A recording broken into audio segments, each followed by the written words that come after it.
joints right here, man, that you play when you feeling down on your ism, right? Play this shit right here and resuscitate your pimpin' and get you right back on your mission, right? For you hoes, this that shit you play when you ain't feeling like super hoe today.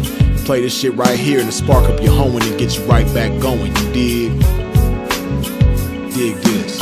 Pimps for real, don't mistake it for fashion. The turf that birthed my reputation for mashing was the track with active, attractive hoes. Professional goers that attract the dough. Like magnets to metal, never settle. We scorching them fag bitches pedal for them portions. My whores win it all. Not the ones on the sideline wishing but didn't ball in the guidelines. My bitches did it all. Down 7 below in the snow for dough.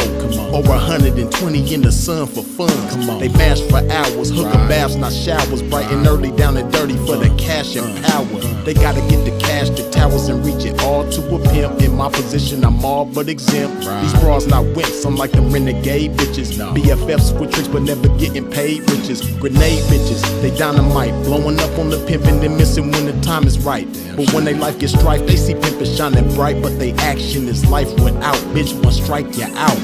Can't stop, won't stop. Poppin' pimpin', nigga, can't stop, won't stop. Smashing on these bitches, nigga, can't stop, won't stop. Poppin' pimpin', nigga, can't stop, won't stop. Smashing on these bitches, nigga, can't stop, won't stop. Poppin' pimpin', nigga, can't stop, won't stop. Smashing on these bitches, nigga, can't stop, won't stop. Poppin' pimpin', nigga, can't stop, won't stop. Smashing on these bitches, nigga. See, that's the difference, nigga. The pimpin' mashing for these riches, nigga. Nothing like you master magician, niggas. Smoking mirrors with your game, hella extras to reflect the opposite appearance of a lame. Bitches coming from y'all, I can't rock with those. Tender-footed and rooted in them doctor shows. Soft shoe rituals, minute residuals. Papers on life support, your loots and critical. Something I learned about when running my earned route and working with turnouts is murdering burnouts. Cause knocking one of you niggas for a scarred bitch, that's knocking one of you niggas for some garbage. I'm heartless regardless, empty with sympathy, but banked up to the max with pimpathy. No remedy for me, I'm like this. My life is vice grip, synced in permanent ink. You can't rewrite this. My blood type is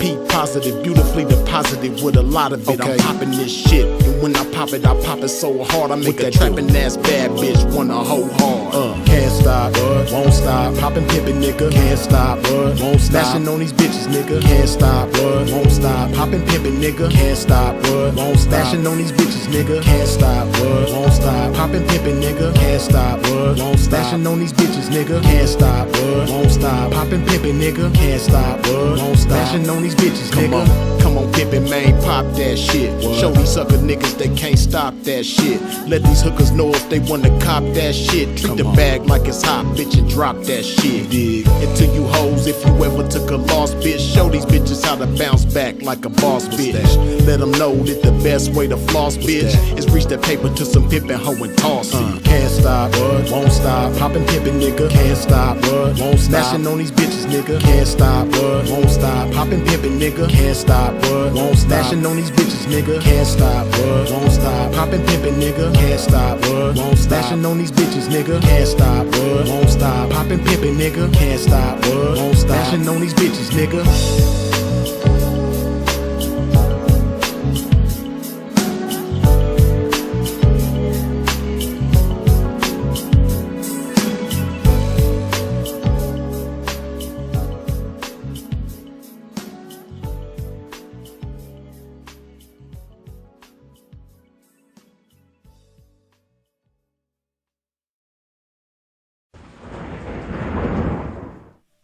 Okay.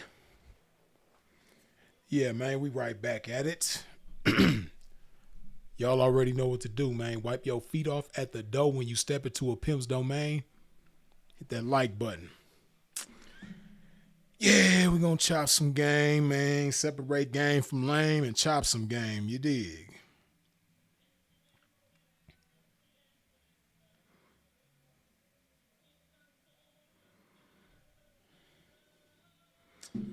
All right.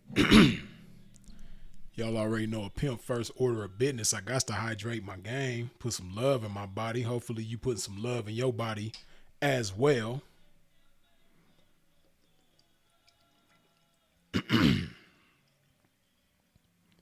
Yes, yes.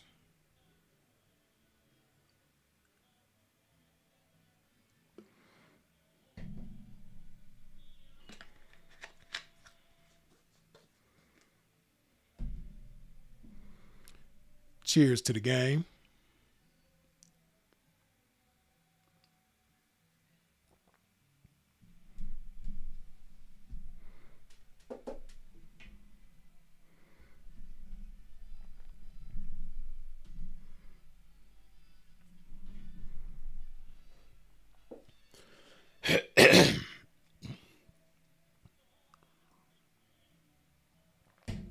You know, a lot of people in the game put emphasis on game itself.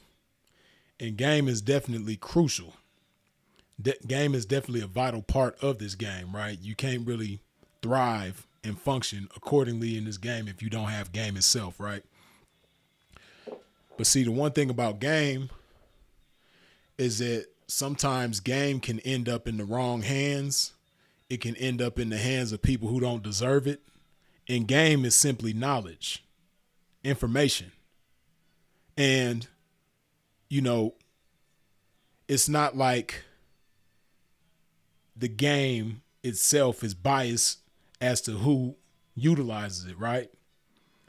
The information, the knowledge is not biased as to who can use it and who can't use it.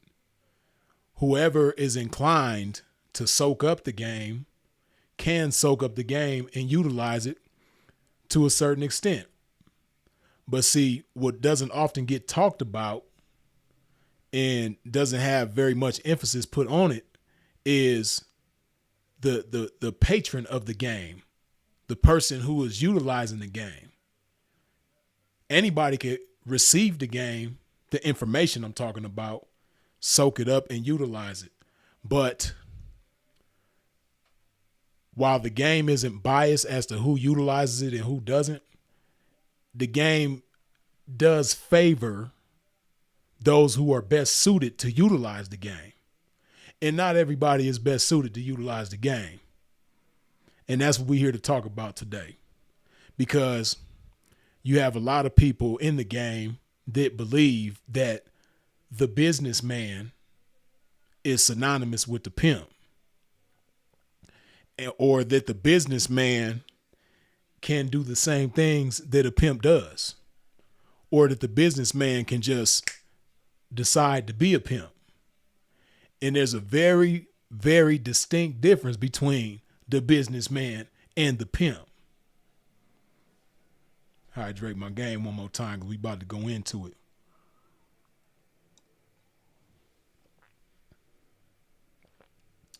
Come on, man. Y'all wipe your feet off at the door now.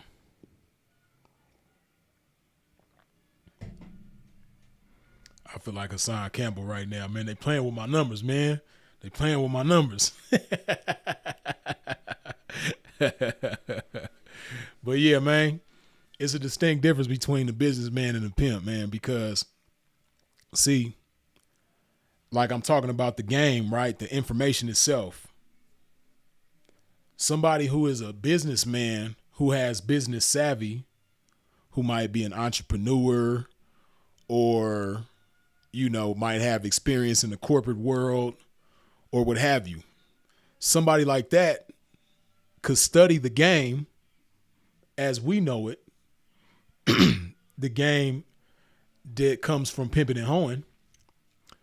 A businessman could study the game, soak up the information, and utilize the information to his advantage, and whatever young ladies decide to mess with him, right?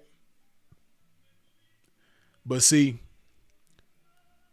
by the businessman not coming from the lifestyle and coming from the corporate world or the entrepreneur world or what have you, them coming into this lifestyle and thinking that the game alone is going to support them to be the best individual, the best steward over 304's, you know, they're going to be sorely mistaken. Right? So what is it that that the pimping has that the businessman don't have? Right? Now, you know, the businessman might be intelligent just like the pimping is intelligent. The businessman might soak up some information just like the pimping might soak up some information. The businessman might even get a little bit of experience, you know, get his feet wet by dealing with 304's and maneuvering through the game just like the pimp. But see, it's a difference, right? See, first of all, pimping, is a street individual. When you the pimping, you 9 times out of 10, we come from the streets.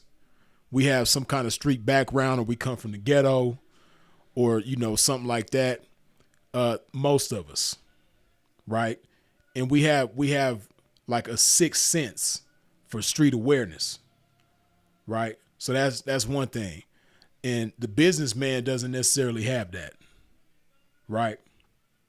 And it doesn't mean that the businessman might not be from the hood. See, just because somebody is from the hood doesn't mean they of the hood, right? Just because somebody might have grew up in the street environment doesn't mean that they're of that environment, right? We all got family members, or we all know people. We grew up with people, went to school with people that lived in the hood but wasn't of the hood, right? And the businessman could be one of those types of people, or he might be a type of person that don't come from the hood at all, but got the information from the game, and now they want to be involved in the game, right? And see this, so that's one thing, right? The pimping 9 times out of 10 come from the streets, and by us coming from the streets, like I said, we have that sixth sense. We know how to read situations. We know how to size up read a whole room. And we just have a certain level of discernment that the businessman might not necessarily have. Right. So that's one. Another thing about the pimping that the businessman might not necessarily have is, see, the thing with the businessman, right? He going to look at it as strictly a business opportunity. Right. And in the corporate world, they have a saying that, things are business and not personal, right? And they separate the two. Business over here, personal over here, and they don't mix the two, because in the corporate world or the business world, 9 times out of 10, if you mix the business with the personal, it's going to cause a problem. Because, the people in the corporate world or the business world, they all have a certain type of culture, a certain type of understanding, and that understanding entails not mixing business with personal, right? And it makes sense in that world. But the problem with the businessman is that when he comes into this game, he tries to carry that same culture over into this game where there's a totally different culture already established in this world, right? See, in this world, you can't have the outlook of business and not personal. Some people try to say that, but it's not really that, right? Like, you have certain pimps that's really pimps, really come from the streets, really come from the game, and they'll say, I don't get personal with these hoes, man. I'm all about my money, man. I need my money first. The bitch, that's cool and everything like that, man. But I'm about the money. That sounds good, but anybody who never really pimped before, and you really think about it, the pimping is business and personal, right? It's business and personal. See, in the corporate world, you might have business partners to get intimate with each other, but that's not a part of that culture. That's going against the grain. Because now you're making it personal along with the business. And oftentimes in the corporate world, the business world, that causes problems. Sooner or later, it's going to cause problems, right? Where you mixing the business with the pleasure. In that instance, like where they getting intimate with each other, business partners or colleagues or what have you. When they get intimate with each other, it can cause a problem. Or if like they can hang out with each other and have personal dealings with each other, but it's not like a part of the culture, right? Oftentimes you can have people that are great business partners, do great business together, but they don't have anything to do with each other personally. They not friends. They don't hang out outside the office or what have you, and when they not doing business with each other, they not really having anything to do with each other. And that's how that culture is. But it's not so much of a problem if you have business partners that are friends. But it's not necessarily a part of the culture. But see, in our world, when it comes to the pimping and the hoeing, it's definitely business and personal, right?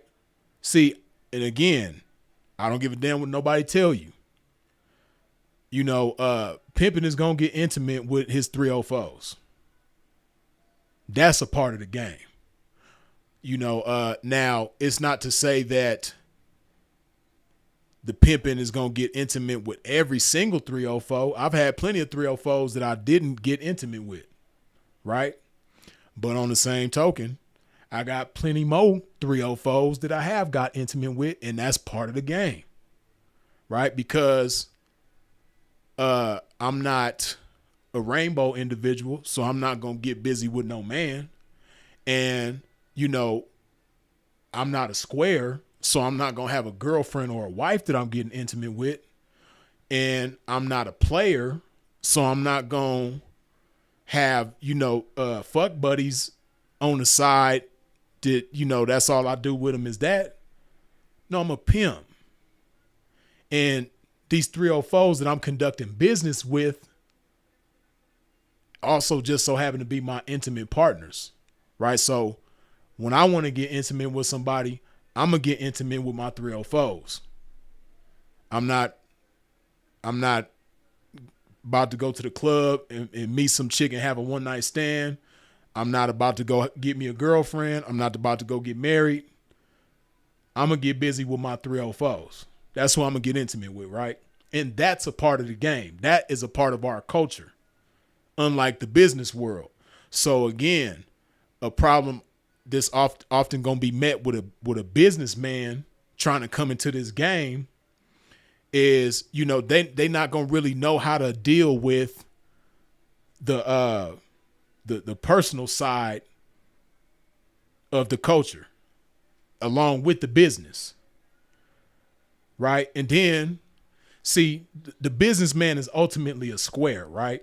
And squares, because of music, movies, books, entertainment, if you will, a lot of squares believe that from the outside looking in that, pimps don't get intimate with their 304's, right? You even have people in the game that believe that stupid ass shit.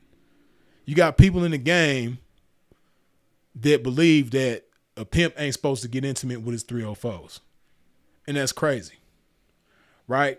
Even if you pay attention now see, and see that's a whole nother thing about the businessman is that he ain't going to be able to pick up on certain shit when people is trying to send him off, right? See, the pimping, we going to pick up on things, right? Like we might be green when we first come into the game. And, certain veterans might try to send us off and spin us and give us misinformation that's going to make us blow the 304 so they can have them and all that type of shit. It's all kind of craftiness going on in the game that the businessman also ain't going to be able to pick up on, right? But,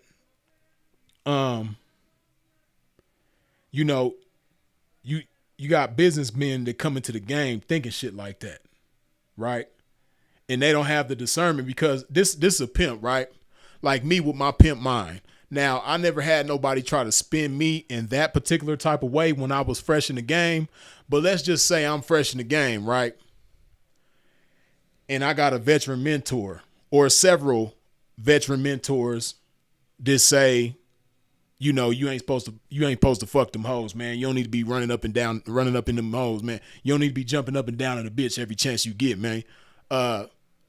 Let's say they telling me this, right? And then at the same time, I'm listening to rappers say the same thing on songs, and I'm reading books, and in the books they saying the same thing. You ain't supposed to lay down with your 304's. Then I'm watching documentaries and movies and shit, and they saying the same thing, right?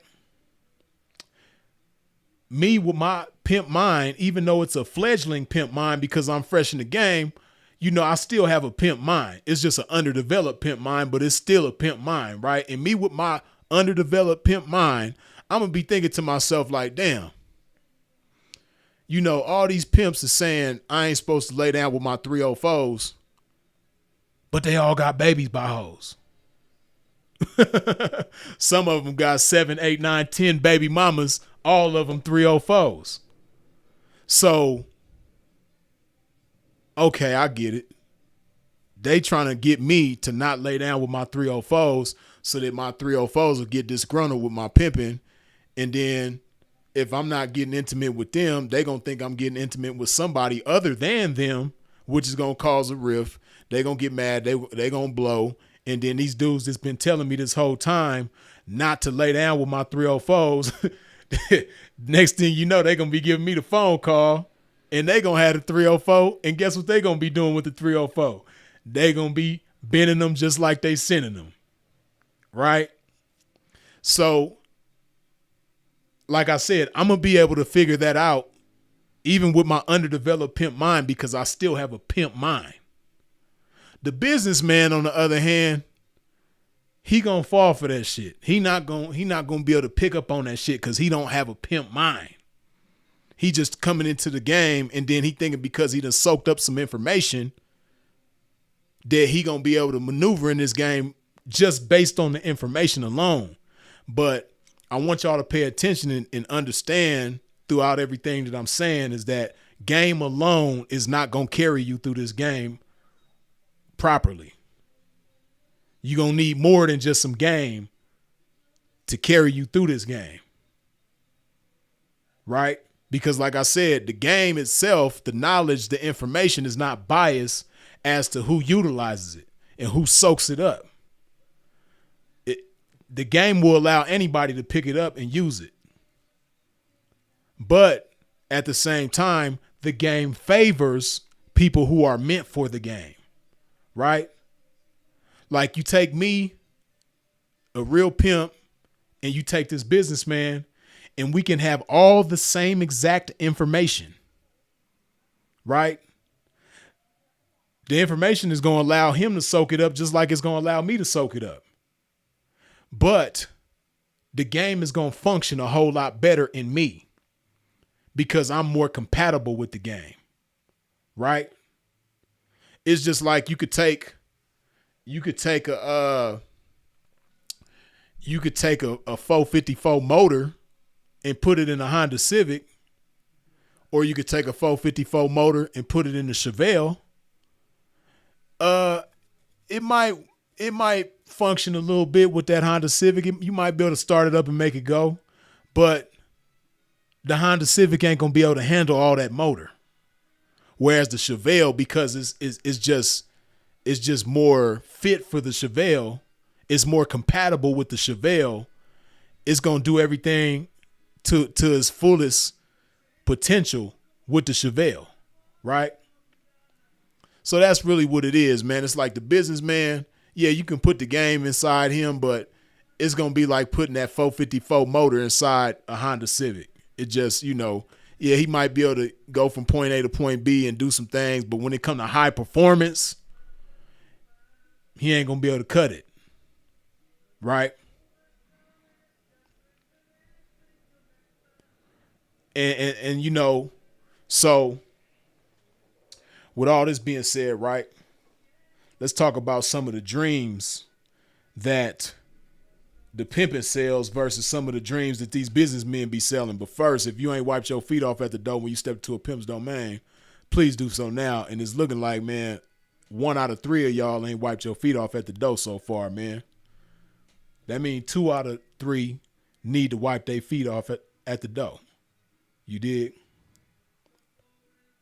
No, 1 out of 3 of y'all need to wipe your feet off at the door. Excuse me.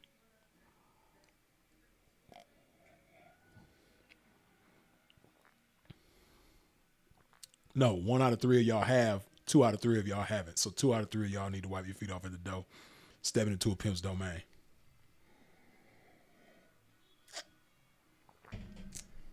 Come on, man, get it together.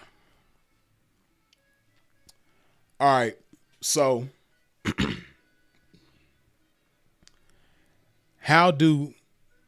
what's a selling point of the businessman that appeals to 304's that gets them, to be able to knock 304's, right? See, this is something that's very attractive to most 304s in the game, right? And it doesn't mean that they're always necessarily looking for this or that they have a problem going, contrary to this. But when it's presented the right way, it's very attractive to a lot of 304s. And that's anything that appears to be a shortcut or looks like a shortcut or an easy way out. If you present an easy way out to a 304 and it's presented the right way, 9 times out of 10, it's like a rat with cheese. They gonna bite on it, right? And, the businessman oftentimes can be a good salesman. And so that's really all they doing is giving a sales pitch to this 304.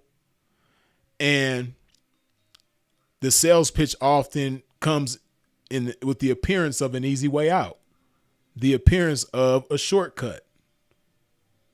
And, to a 304, that means, I ain't got to go as hard because he going to provide me with a shortcut. He going to take a little bit and turn it into a lot. So I don't really have to go that hard. Right. And this is what the businessman presents to the 304. And okay, they think it's going to be all good. Right.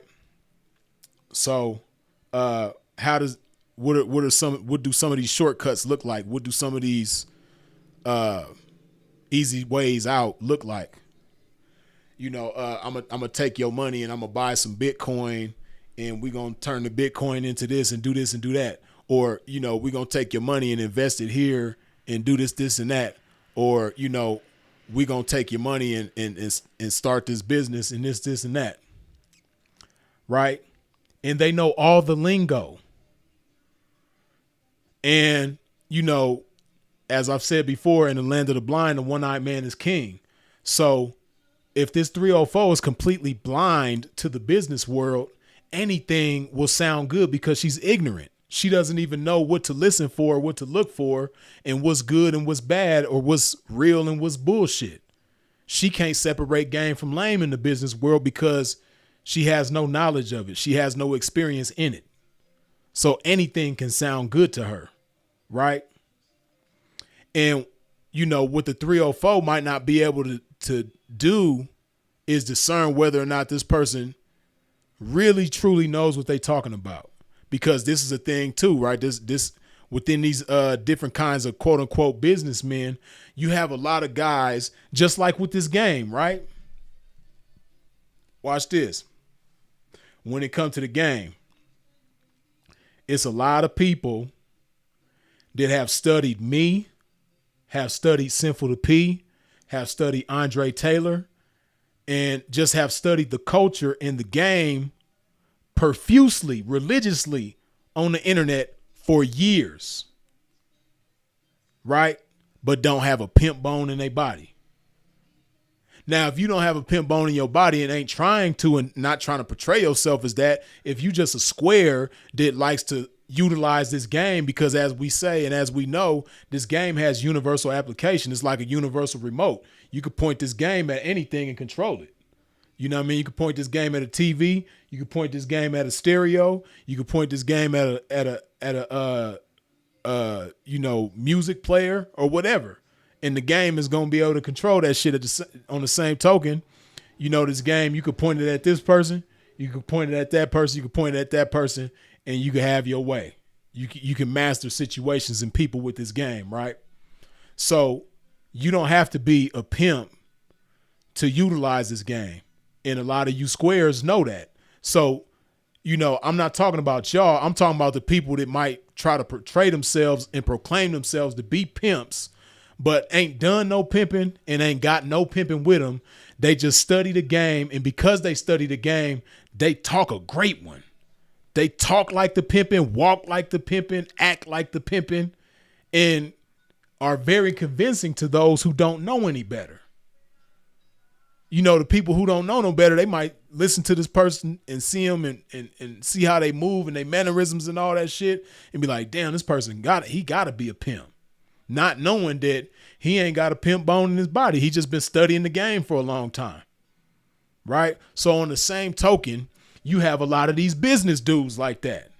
You have a lot of these business dudes that watch Valuetainment, that watch Earn Your Leisure, that watch Wall Street Trapper, that watch all these different types of people on the internet, soak up all this information, but don't put any of it to use. Right? And see, just like in the business world, let's just talk about the business world and corporate world just for a second, just by itself. See, even in the business world, like I said, you have people like that who watch all this information and soak up all this information on YouTube for years, but don't put any of it to use. So they're at a disadvantage from those who do put it to use, because those who do put the business information to use, they've gone through trial and error. They have experience. They have failed before they succeeded. They've tried, they failed, and then they succeeded. Whereas this quote unquote businessman had just been studying the game on the internet for years, he hasn't tried or failed at anything, but let alone success. He don't even know if he's capable of success because he hasn't even tried and failed anything. But he know everything to say, though. He know all the right shit to say to somebody, especially somebody who don't know. You know, because he's been studying the people who do know. So he knows all they talking points. He know how to say all the same shit they know how to say. He like a tape recorder, record and playback. He been recording shit for years, and now he's able to play it back and sound just as good as them, right? But like I said, he's at a disadvantage because he ain't put none of this information to the test. So, you know, somebody like that can come over to the Pimp and Hoe world and start getting at 304's, and he knows all the right shit to say to them to present this picture of a shortcut, present this picture of an easy way out to a 304, and he's saying all the right shit. He got the numbers, he got the sources, the resources, like he know all the shit to say to convince this bitch to hand her money over to him so he can flip it. And it sounds great to her. She's like, hell yeah. I could fuck with that. But see, as you can imagine, that could present a whole lot of problems. You know, one problem is going to be that, again, this person, he ain't went through trial and error. So he hasn't failed at anything. So it's fucked up when his first time failing is with this hodo that come from this 304 that been staying down, going hard, handing her money over to him, buying into this dream that he's selling, thinking that this dream is going to come true. But he hasn't failed at anything, and his first time failing is going to be with your hodo. That's fucked up. You know?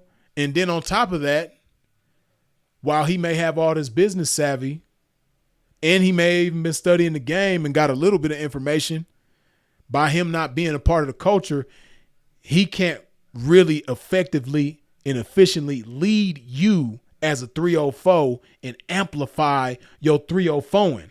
See, he sounds like he can amplify your bankroll, but he can't really amplify you as a 304. So he don't know what to do with you. He know how he sounds like he knows what to do with your money, but he don't really know what to do with you as a 304, as a woman. Cause he not the pimping. You know, he's just somebody that was fascinated with the lifestyle. He saw 304's as a lucrative opportunity. And so he pounced on that, but he don't know what to do with hoes. He just thinks he knows what to do and sounds like he knows what to do with the money. Right? And I'm saying it's because it's a lot of these dudes out there. I see them on Instagram. I see them on TikTok. I see them on YouTube. They all over the internet. They talk like they pimps. And at the same time, they talk like they know how to invest, and they Bitcoin wizards and all this shit. But they like They like halfway in between two. It's like they got one foot in the business world, one foot in the pimp world, but don't have both feet in neither world. So they half baked on both sides. They don't know what the fuck they doing. They don't know what they talking about. Well, they know what they talking about, but they don't know what they doing. They do know what they talking about. They sound great, but they don't know what they doing because they ain't been through nothing. They haven't fully submerged themselves into the business world, and they haven't fully submerged themselves into the pimping. Right? And they really could never submerge themselves fully into the pimping because, like I said, the game isn't compatible with them. They can soak the game up and utilize the game, but the game ain't really compatible with them because they not a Chevelle, they a Honda Civic. You dig? Yeah, man.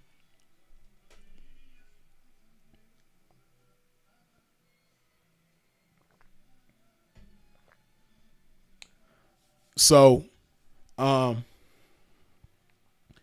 this is something that hopefully will wake certain people up in the game, certain young ladies in the game up, and make you have a better appreciation for the pimping, right?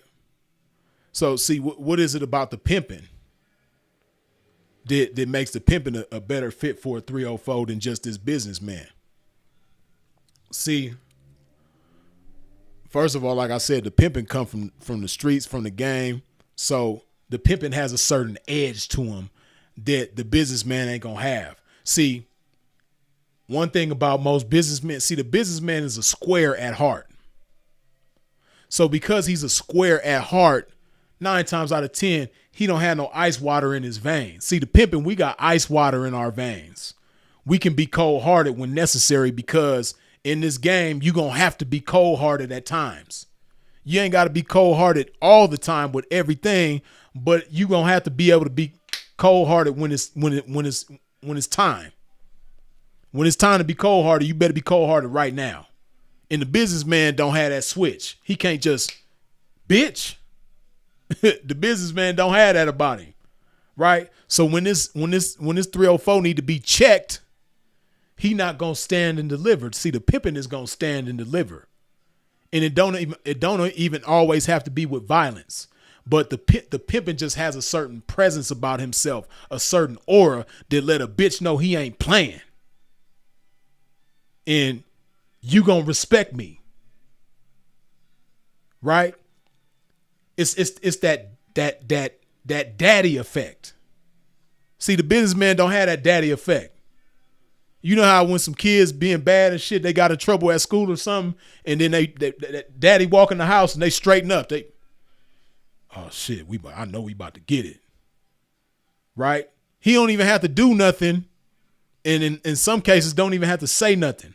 He just walk in and he got a certain energy about himself to make the kids straighten up and respect him.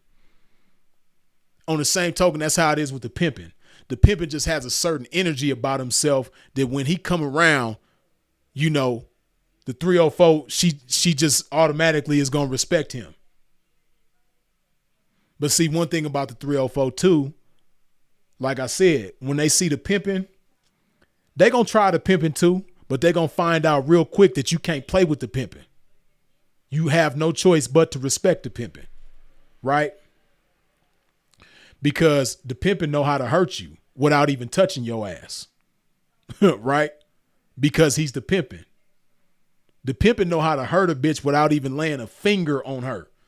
Pimping know how to hurt a bitch from 3,000 miles away. Trust me, I done did it before. You dig? Yeah, we know how to hurt a bitch from 3,000 miles away. The businessman don't have that. He can't do that. He don't even know the first thing about that. Right? And guess what? The 304 is going to be able to quickly figure that shit out. So on top of him not really knowing what to do with her money as far as investments and flipping it and all that shit, because the first time he failed is going to be with her money. On top of that, she's going to identify a weakness in him, identify another weakness in him, and then she's going to play on that and capitalize that. Next thing you know, she's controlling him, which makes them liabilities to each other. he's a liability to her by her being able to control him because, you know, he not standing on nothing. He not letting his nuts hang. So she gonna be able to play with him. So he's a liability to her. He's a liability to himself. She's a liability to herself. It's just liabilities all the way through. Right? Because he gonna test her and he's not gonna check her when he's supposed to check her. So then she gonna lose respect for him. But she's still thinking he gonna flip her money. So ultimately what it's gonna turn into is like a trick type situation. He's really a trick, but she's handing her money to him thinking that he's gonna flip it, but he's not really gonna flip it. And on top of that, by him not being the pimping and not mashing, the money is not gonna come the way it's supposed to be coming. See, the pimping is gonna mash. He gonna hold the bitch to a certain standard. He's gonna make sure that she's delivering and standing up when she's supposed to stand and deliver. The pimping ain't gonna let her be lazy. The pimping ain't gonna let her slack off. Right? And at the same time, the pimping, see, the pimping is just an expert when it comes to dealing with women. The businessman, he's an expert on soaking up information that he ain't gonna never use. And then when it come time to use it, he don't even know how to use it, right? That's what the businessman is an expert at. But the pimping is an expert at all things women, right? See, the pimping gonna study a woman. He gonna learn a woman. He gonna find out her weaknesses. He gonna find out her strengths. And from there, he's gonna amplify her strengths to the point where it minimizes it's like a cancer. Like the weakness might be a cancer and her strength is the radiation, and the pimping is going to amplify the strength to a point where you can't even see the weakness no more.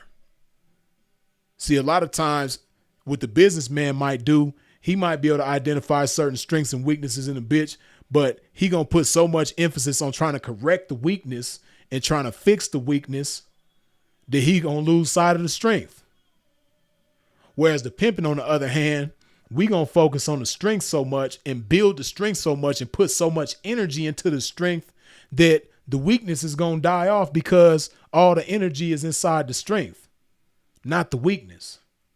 See, it takes pimping to be able to do that. Take pimping to understand that. The businessman ain't gonna be able to do that. The pimping is just an expert when it comes to dealing with women.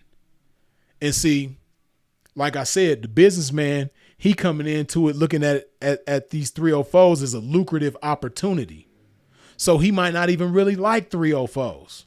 See, pimping, we love dealing with 304. We don't want nothing else but a 304. Right?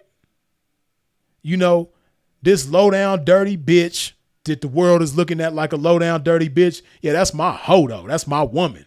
I love this bitch. That's how pimping looking at it. But the businessman, he's essentially a square. So he gonna look at you like the low down dirty bitch that the world is looking at you as. But while the world is looking at you as this low down dirty bitch, I'm looking at you as my woman. You and me against the world. Fuck them squares. Fuck what they talking about. You know, if they can't recognize you and appreciate you for who you are, fuck them. I recognize you and appreciate you for what you are. I know what you are. I see the value in you that they don't see. See, the only value in the 304 that the businessman is going to see is the money. Pimpin' sees the value in you that's deeper than that. You know, that's why Pimpin' could sit up and laugh with you and have a good time with you. You know, joke back and forth with you. Right? Have inside jokes with you and shit like that. You know, have fun with you. We like the same music because we come from the same culture. You dig? We just of the same world. So we the same. This businessman, he just see it as an opportunity. So he not of the same world. So he can't resonate with you like that. He can't connect with you like that. Right? Like the pimping can and will and does. Right? And it's gonna show when the businessman, which is ultimately a square, get mad. See, it's a lot of 304's that are in square relationships with a man, and they not gonna tell you what that man tells them when he get mad. Oh yeah, that's why you ain't nothing but a dirty hoe, or a dirty stripper, or a dirty escort, or whatever you is in the game. He gon' denigrate you for that. He gonna minimize you for that, right? He's gonna really show you how he feel when he get mad. Whereas the pimping, listen, man. As you can imagine, I done been mad at 304's plenty of times. I've never weaponized the fact that they was a 304 in the game and used it against them. A pimp don't even know how to do that. A pimp loves everything about that in a 304. The fact that you in the game, the fact that you breaking on these damn tricks, the fact that you conquering these tricks and devouring these tricks and bleeding they bankroll dry. Like, a pimp loves everything about that. A pimp don't even know how to look at that in a bad way. So no matter how mad I get at you, I can never weaponize that and use that against you. I've never even had a thought to do that. My mind don't even function that way. But a square that's in the game, that's using you and sees you as a business opportunity, that's the first thing they're going to do when they get mad at you. They going to somehow, some way, whether it be in a subtle way or a bold way, a subliminal way, or what have you, they going to use that against you. They're going to try to make you feel bad because you were 304. Which is a clear sign of a square. It takes a square heart and a square mind to even do that. And guess what a businessman got? The businessman got that square heart and that square mind. So he can do that with no problem. And again, like I said, them 304's that fuck with, squares and got boyfriends, or they turned the trick into their boyfriend or some shit like that, or they living with their regular and all that type of shit. They'll tell you when that motherfucker got mad at him what he said. Something along them lines. For real.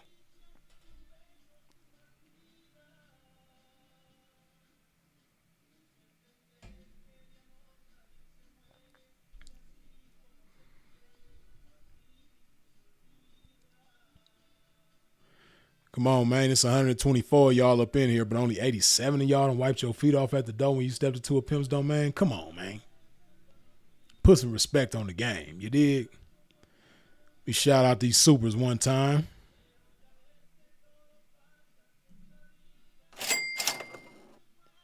E-Books. Good looking with the $5 holla. How about the P becomes a businessman after going legit? Can he I think you're saying dabble. Can he dabble in the game and in the square corporate world? We're going to get to that in just a second. That's a good question. Hold on. All these damn phones. Let me do this real quick.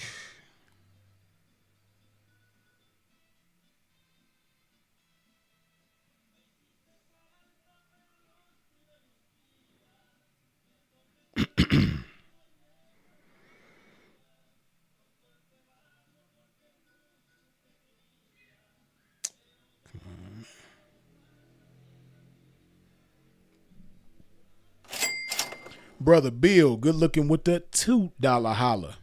Glory to God for this game. Long live Philip Brandon Gilmore. Blessings. Appreciate you, man. E-Books, good looking again with the $5 holla. How about the 400-pound P that fired his girl? Did he have a business mind instead of a P mind? I'm going to get to that in a second, too. Mac Juice 702, good looking with the $5 holla. What inspired you to not only go to Colombia but stay for a substantial amount of time? You coming back to the States, P? Yeah, I'm gonna answer that too. Okay, so the first question from eBooks. How about the P becomes a businessman after going legit? Can he dabble in the game and in the square corporate world? Yes, see, that's the thing about that's the thing about the pimping, right? See, the pimping, by him handling a 304's money, you know, he's naturally going to have a business mind to some extent, right? And then when the pimping is inclined to develop his business mind, he can do that, right? But he's already got the pimp game down pat. He already knows how to be an asset to a 304. He already knows how to amplify a 304 and guide a 304 and everything to do with the game. The pimping already got that part down. So, you know, if he wants to get into the business world, see the difference between the pimping and the businessman, right? Like the businessman is going to come in to the 304's life and selling her a dream as though, you know, as soon as she hand his money over to him, he just going to instantly flip it like that. And then when he fails with her money, you know, it's going to be a disappointment because he sold her a dream that he obviously wasn't able to fulfill. Whereas the pimping, on the other hand, he's already locked in with these 304's. He's already established with these 304's. So if he goes to make an investment and the investment fails, you know, it's not going to have the same effect because the pimping didn't sell these 304's a dream. He didn't sell her a dream like, yeah, you know, I'm going to invest the money over here and it's going to instantly flip like that and whoop-de-whoop-de-whoop-de-whoop. A lot of times pimping might have some business endeavors going on and the 304 don't even know. And then when the shit is on and popping and he done made the shit flourish and shit like that, then it's like, yeah, okay, look at what I done did. You know, because a lot of times, that's another thing about the pimping too. And, you know, any real 304 who done really been pimped on understands this, but, you know, you as a 304, it ain't even really your business to know everything that the pimping is doing with the money. It really ain't. As long as he ain't fucking it off and you can't, and you don't like just see clearly and like boldly, obviously that he's fucking the money off. If you don't see that and everything is being handled the way it's supposed to be handled and you not wanting for nothing and, you know, you able to live how you want to live and everything is cool. As long as that's the case, it really ain't a 304's business what the pimping is doing with the money. So like I said, because it ain't her business what I'm doing with the money, I might be over here. I got some beautiful shit in the works going on. And then once that shit comes to fruition, come on, let's go check this out. Let's go over here. I'm finna show you something. Yeah, this is what your hodo did. Wow. Like it's already done. Whereas the businessman, his dumb ass, you know, because like I said, he not a pimp. So he letting the bitch know every move that he doing with the money. And he's making moves with the money where he's inexperienced and he's failing. See, if the pimping goes to make do a business endeavor and he fails at it, the 304 would never know the difference. Because first of all, he ain't going to put all his eggs in one basket like the businessman might.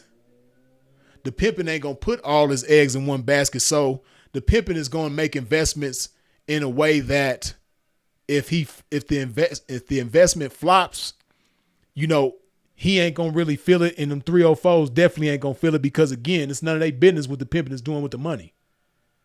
As long as they not hurting, as long as they able to live how they want to live and have what they want to have, it's all good. So the pimping might come over here. He might have some shit that's in the works for 2 years. And the first 8 months of that shit was a failure. Then he learned from that shit, tightened up, went back to the drawing board, and then, you know, took another shot at it. And by the end of that 2 years, he done made some beautiful things happen. Then it's like I said, come on, I got something to show y'all. Let's go take a ride. And then you go over there and show the bitches what you done did, and they like, wow. Yeah, this is what happens. This is what happens when you stay down. This is what happens when you trust in the pimping. This is what happens when you don't step on pimping's toes and, you know, be asking questions that you ain't got no business asking and wondering what the pimping is doing over here and doing over there. No, this is the results of you staying down, handling your business, minding your business, and trusting in the pimping. Yeah, this is what happens. Right? So yeah, the pimping can definitely, you know, put his feet off into the business world and thrive in that way and still be able to pimp at the same time. Right? Because he been pimping. Pimping is what he know best. So, you know, he can do that all day long, you know, with his hands tied behind his back and his eyes closed, he could pimp. You know? And because, like I've said before, he's pimped on these hoes to a point where they can control themselves. He's not controlling them. They're controlling themselves under the game. You know, he ain't got to be a hawk over them bitches. He ain't got to watch over them and watch their every move and all that type of shit and be wondering what they doing over here and over there. No. You know, they've built something together, and that's something that they've built together entails trust. Just like y'all trusting me over here to do the right things with the money and you not questioning that, I'm trusting y'all to handle the business the way you're supposed to handle it, and I'm not going to question you about that. Right? So yeah, the pimping can do that with no problem. And then ebooks also asked, how about the 400-pound pimp that fired his girl? Did he have a business mind instead of a pimp mind? No, that individual there, he has a pimp mind first and foremost, but he also had a very business savvy mind as well. You know, he was a very intelligent guy, and you know, he had experience making investments and running businesses and shit like that. So no, that individual there, yeah, he definitely had a pimp mind and he had a business mind as well. He was savvy when it came to both. Mac Juice says, what inspired you to not only go to Colombia, but stay for a substantial amount of time? You coming back to the States, P? Yeah, I'm definitely going to come back to the States. I got kids, I got family, I got all, you know, my whole life is there. So yeah, I'm definitely going to go back to the States. But as far as what inspired me to come to Colombia, I came to Colombia on a fluke. I don't know if I ever explained this on any videos, but how I ended up in Colombia was because before I came to Colombia, I went to Costa Rica. And when I went to Costa Rica, you know, I was doing my research to make sure that when I got to Costa Rica, I could get through customs with no problem. One of the things that I had read in my research was that you needed an outgoing flight in order to make it into Costa Rica. So, you know, originally I had booked only a one-way flight, but when I read that, I just found the cheapest quick flight, you know, 30 days out, because I knew I was going to book my Airbnb for 30 days. So I just booked a flight for that time, and the cheapest flight I found just so happened to be to Colombia, from Costa Rica to Colombia, right? Now, at the time when I booked the flight, it was only $80, so I wasn't really booking it to come here. I was just booking it to get into Costa Rica. But then when I got to Costa Rica, they didn't even ask me that. They didn't ask me for flight information. The only thing they asked me was, where you staying tonight and how long you going to be here? So when they asked me where I was going to be staying tonight, I told them the little hotel that I was going to be staying for that first night. And then I told them I was going to be leaving on such and such date. And they, okay, let me through, no problem. So I was like, damn, I didn't even have to buy this flight, but oh well.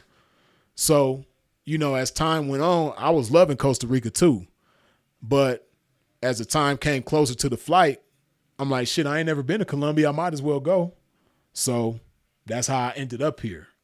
But once I ended up here, I just ended up loving it so much. And that's why I'm still here. You know, I went back home for a minute and then came back, and I just been here since, you know what I mean? But I love the culture. I love the fact that I'm becoming better and better at speaking Spanish. I I love the fact that I don't have to worry about the police. You know, the police here is just they totally different than the police in the US. They not like as I mean, they can be predatory in different ways, but it's not like you know, like I don't give a damn what nobody say, man. If you a black man in America, when the police come around, you get uneasy. At least that's how it is for me and most of the niggas I know. When the police come around, you don't even have to be doing nothing.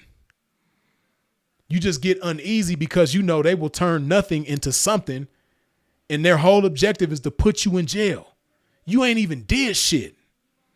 But when the police approach you in the US, 9 times out of 10, their objective is to put you in jail. In certain parts of the country, it's worse than the others. Like, especially if you a nigga in the South, just anywhere in the South, like they for sure trying to take you to jail. You know what I mean? And you know, they kind of do that everywhere, but certain parts of the country is worse than others. It's just, you know, I don't have to worry about that shit down here. When I see the police, I don't get nervous down here in Colombia. You know, and the only real encounter I had with the police down here, they helped me. When I had the little situation when I fucked my leg up and all that and got maced, the police actually helped me for the first time in my life, 44 years. That's the only time I could say where the police actually helped me in a different country that I'm not even from. The country where I'm from, the police ain't never helped me do shit but get in the back of a police car and into a jail cell. That's the only thing police ever helped me do. So that's another reason why I love Colombia. And then it's just so many things where shit is just so easy. Like, you know how in the US, if you got a membership somewhere or a bill that you pay somewhere, if you late, they got fucking $30 and $50 and $100 late fees and all this. You don't have to deal with that shit down here. They not trying to upsell you on everything or find a reason to up the price on everything down here. Not only is it cheaper, but on top of it being cheaper, like the corporate world down here isn't so predatory like it is in the US. I don't like that predatory shit. And corporate America is just so fucking predatory. Corporate Colombia, they got their little ways too, but it's not as bad as the US. Another thing that I like about Colombia, if you get sick, the same medication that you got to get a prescription and have insurance and all this shit for to get in the US, and if you can't afford the shit, you gonna fucking die. Down here, you go to any pharmacy and get whatever you need. Whatever medication that you got to go through a bunch of red tape in the US, man, you can come down here and get that shit. Not only is it going to be way easier to get, but it's going to be way cheaper to get. You know, prime example, I had some months back, I had vertigo. I just woke up one morning and my head was spinning like a motherfucker, and I didn't know why. I didn't know what it was. I did my little research, found out it was vertigo, and then, you know, so it was a thing where if I lay down, whenever I sit up, my head will start spinning. I have to get up real slow. Right? Now I know if I was in the US, man, I probably had to go through a bunch of bullshit and the medication would have been expensive as fuck. And, you know, it just would have been a bunch of bullshit. Here, I went to a pharmacy, got the medication. I just told them what I was like, yeah, I got vertigo. I need medication for vertigo. Psh, here.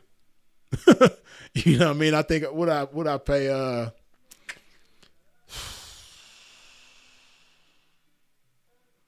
probably pay like $35, $40 for that shit.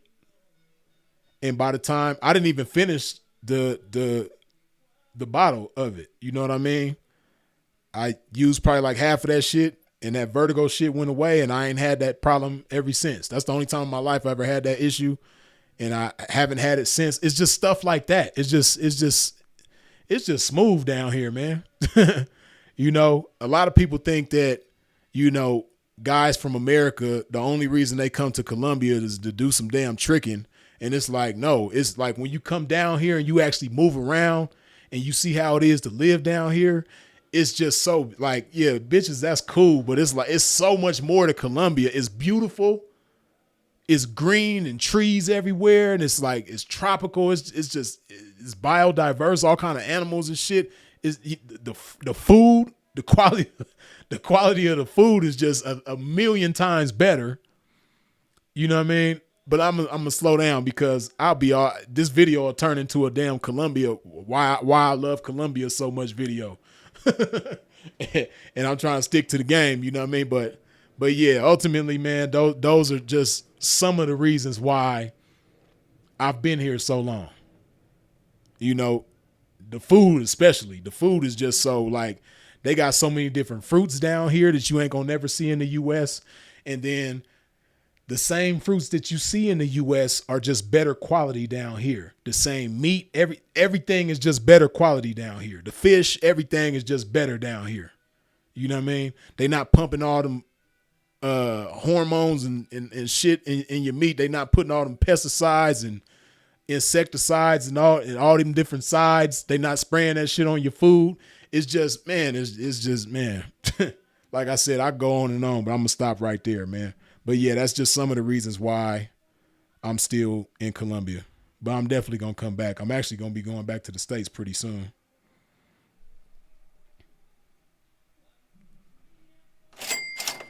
E-Books, good looking with the $2 holla. He start hating on the weed, man, though. Yeah, man. My partner, man, he hated on the weed. Well, yeah. Yeah, he did hate on the weed, man. He didn't have to do that.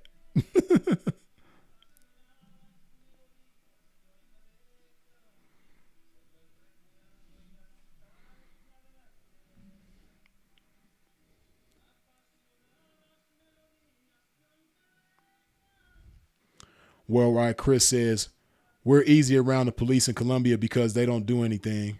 But the caveat to that is that they don't do anything. If you get robbed or something like that, you're cooked. I mean, it's probably like that in a lot of cases, but at least in my case, the one time where I had a little problem down here, the police came to my aid right away. And I didn't even know that it was them for like 20 minutes because I had got maced and I couldn't see shit. But they came, they helped me off the ground because I had fell down and fucked my leg up. They helped me off the ground, helped me sit down somewhere. You know, they stayed there and watched over me and made sure didn't nothing else happen to me. So, yeah, the police, they can be, but see, at least from what I know, just the time that I've been down here from what I know, I can't speak to, well, no, actually I can. I've seen them help locals too. You know, I've seen some shit happen to a local person and the police will come to their aid. Cause see, this is what you gotta think about when it comes to Colombia, right?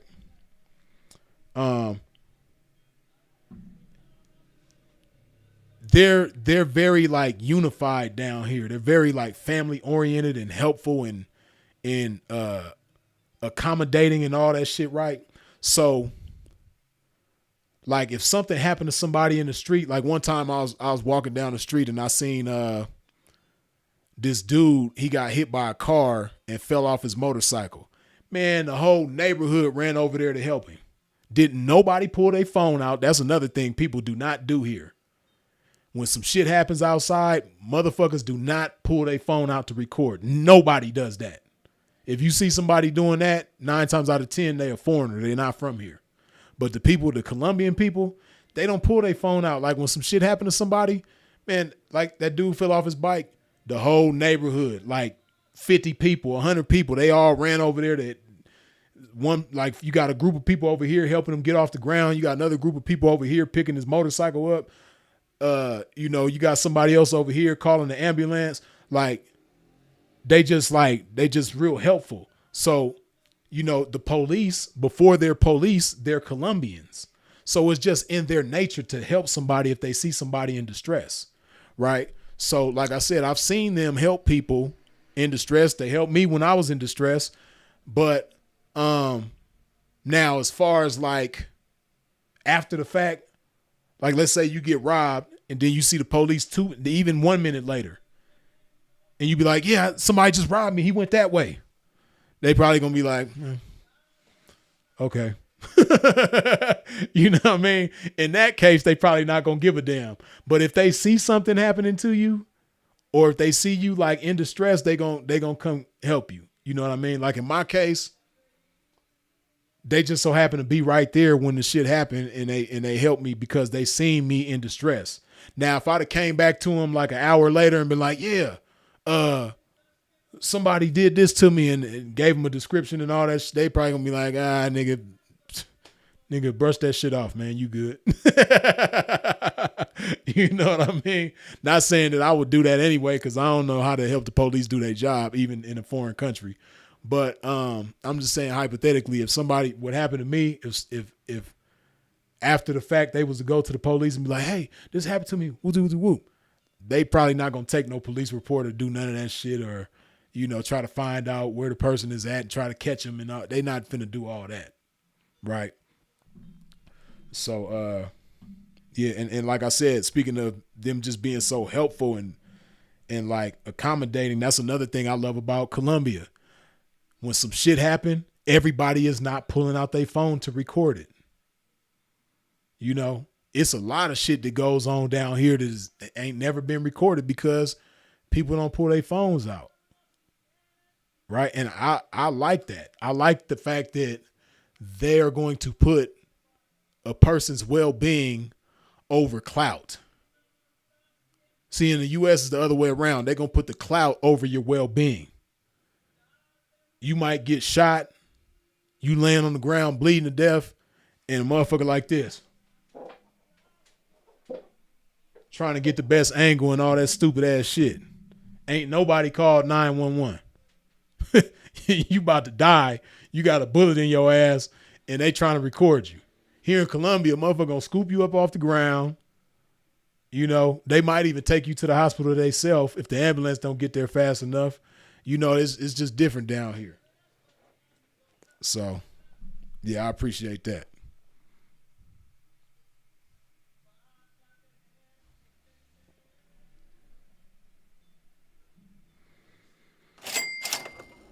Major Solutions, good looking with the $5 holler. International Freeze, can't stop, won't stop. Yes, indeed, man. Appreciate you.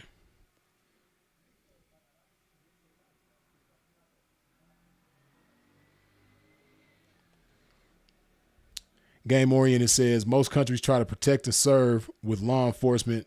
The U.S. and UK law enforcement try to enslave and destroy. You ain't never lied. And see, that's the thing too. And see, it's good you said that, right? Because if you think about like how the prison system is down here, it's totally different. Like down here, at least from what I know, I could be wrong, but they don't have like a whole bunch of prisons down here.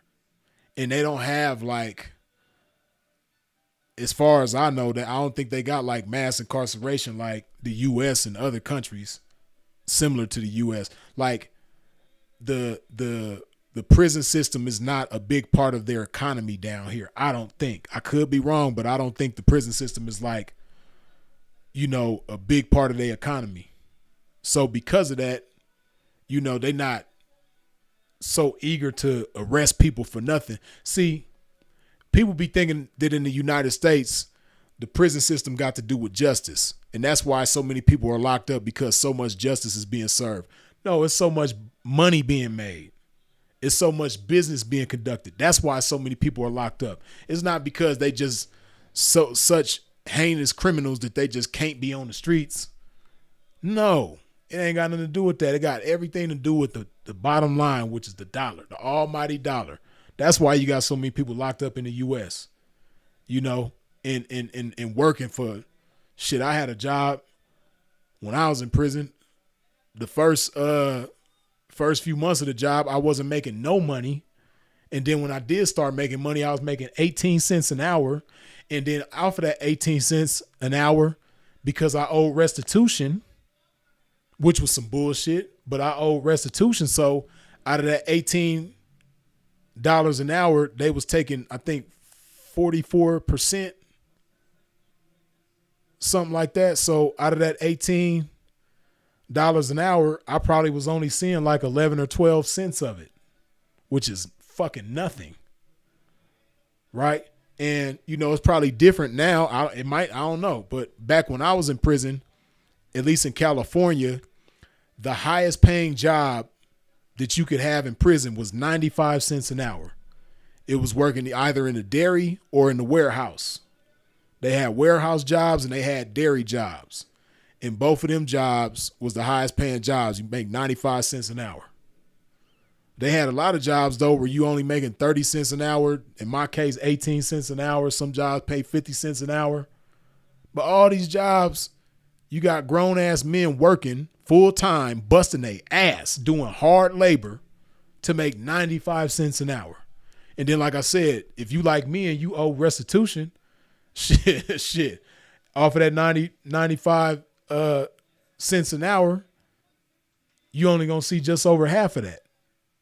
You know, somewhere close to 50 cents. Crazy. Right? So yeah, you're right about that. The U.S. enslaving people. That's for sure what it's about. Cheap labor like a motherfucker. Prolific Trip says, do you miss driving around? Man, hell no. I ain't gonna lie. You know, I like driving. I'm not one of them people that like, man, I hate driving. I hate this. No, I like driving. I like getting on the highway, going cross country, road trips, all that shit. But at the same time, I kind of like not driving. At least here. Now, of course, if I was in the U.S., I'm definitely going to want to drive. But being out here, I like the fact that I don't have to drive nowhere. I ain't drove a car since last year. Because I ain't been to the U.S. since last year. So, yeah, I ain't drove a car, man, in months. And it feels good. But, see, the reason why I like the fact that I don't have to drive down here is because it makes me walk a whole lot more. And I like the fact that I'm walking a lot more. See, I ain't gonna front. When I was in the States, I'm driving everywhere, so I ain't walking nearly as much as I need to. So I'm not getting my cardio, you know, my blood flow, my heart, everything ain't functioning at its optimal level because I'm not walking nearly as much as I need to. So, you know, being here puts me in a position where I'm gonna walk. And I appreciate that. So, yeah.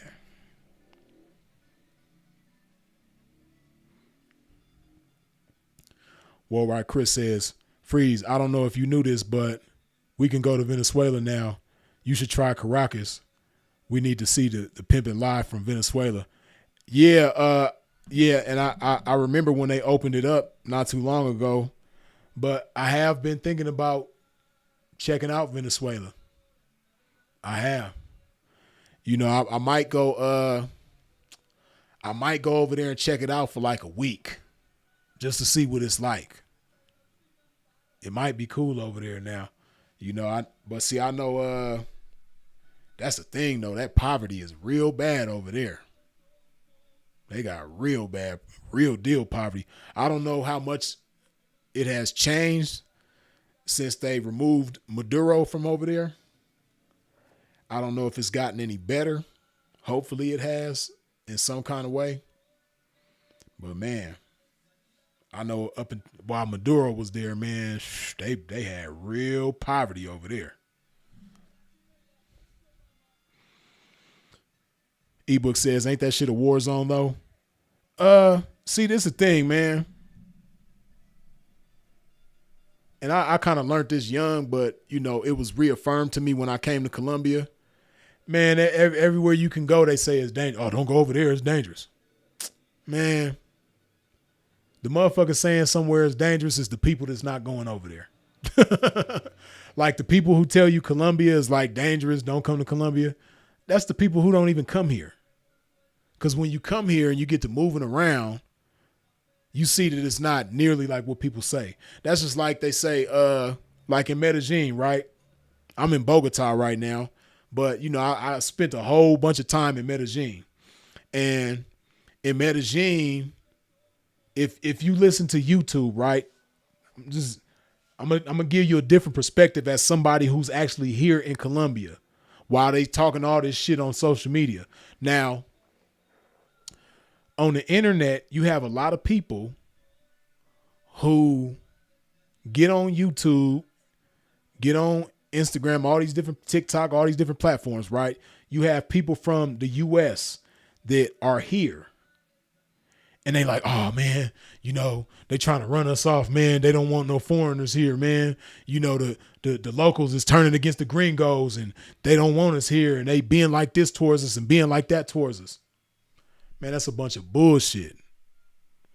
I ain't never had no problems with no local Colombians. Nowhere. Medellin, Bogota, other little places I done been. Man, I ain't had no problems with the locals. And, especially like because I'm American, they not fucking with me or they being this way. Because they try to make it seem like the locals are making us feel unwelcome here. And that's bullshit. See, the thing is, if you a loud trick, see, you could come here and be a trick, but you got these loud tricks that's on the internet, promoting, tricking on the internet. Yeah, come to Colombia, man. You could have a blast down here. Woo-de-woo-de-woo. Yeah, they gonna make your dumb ass feel uncomfortable because you exploiting their country in a way that they don't, it's like a thing where, yeah, we know it goes on, but you ain't got to get on the internet and promote that shit because they don't do it.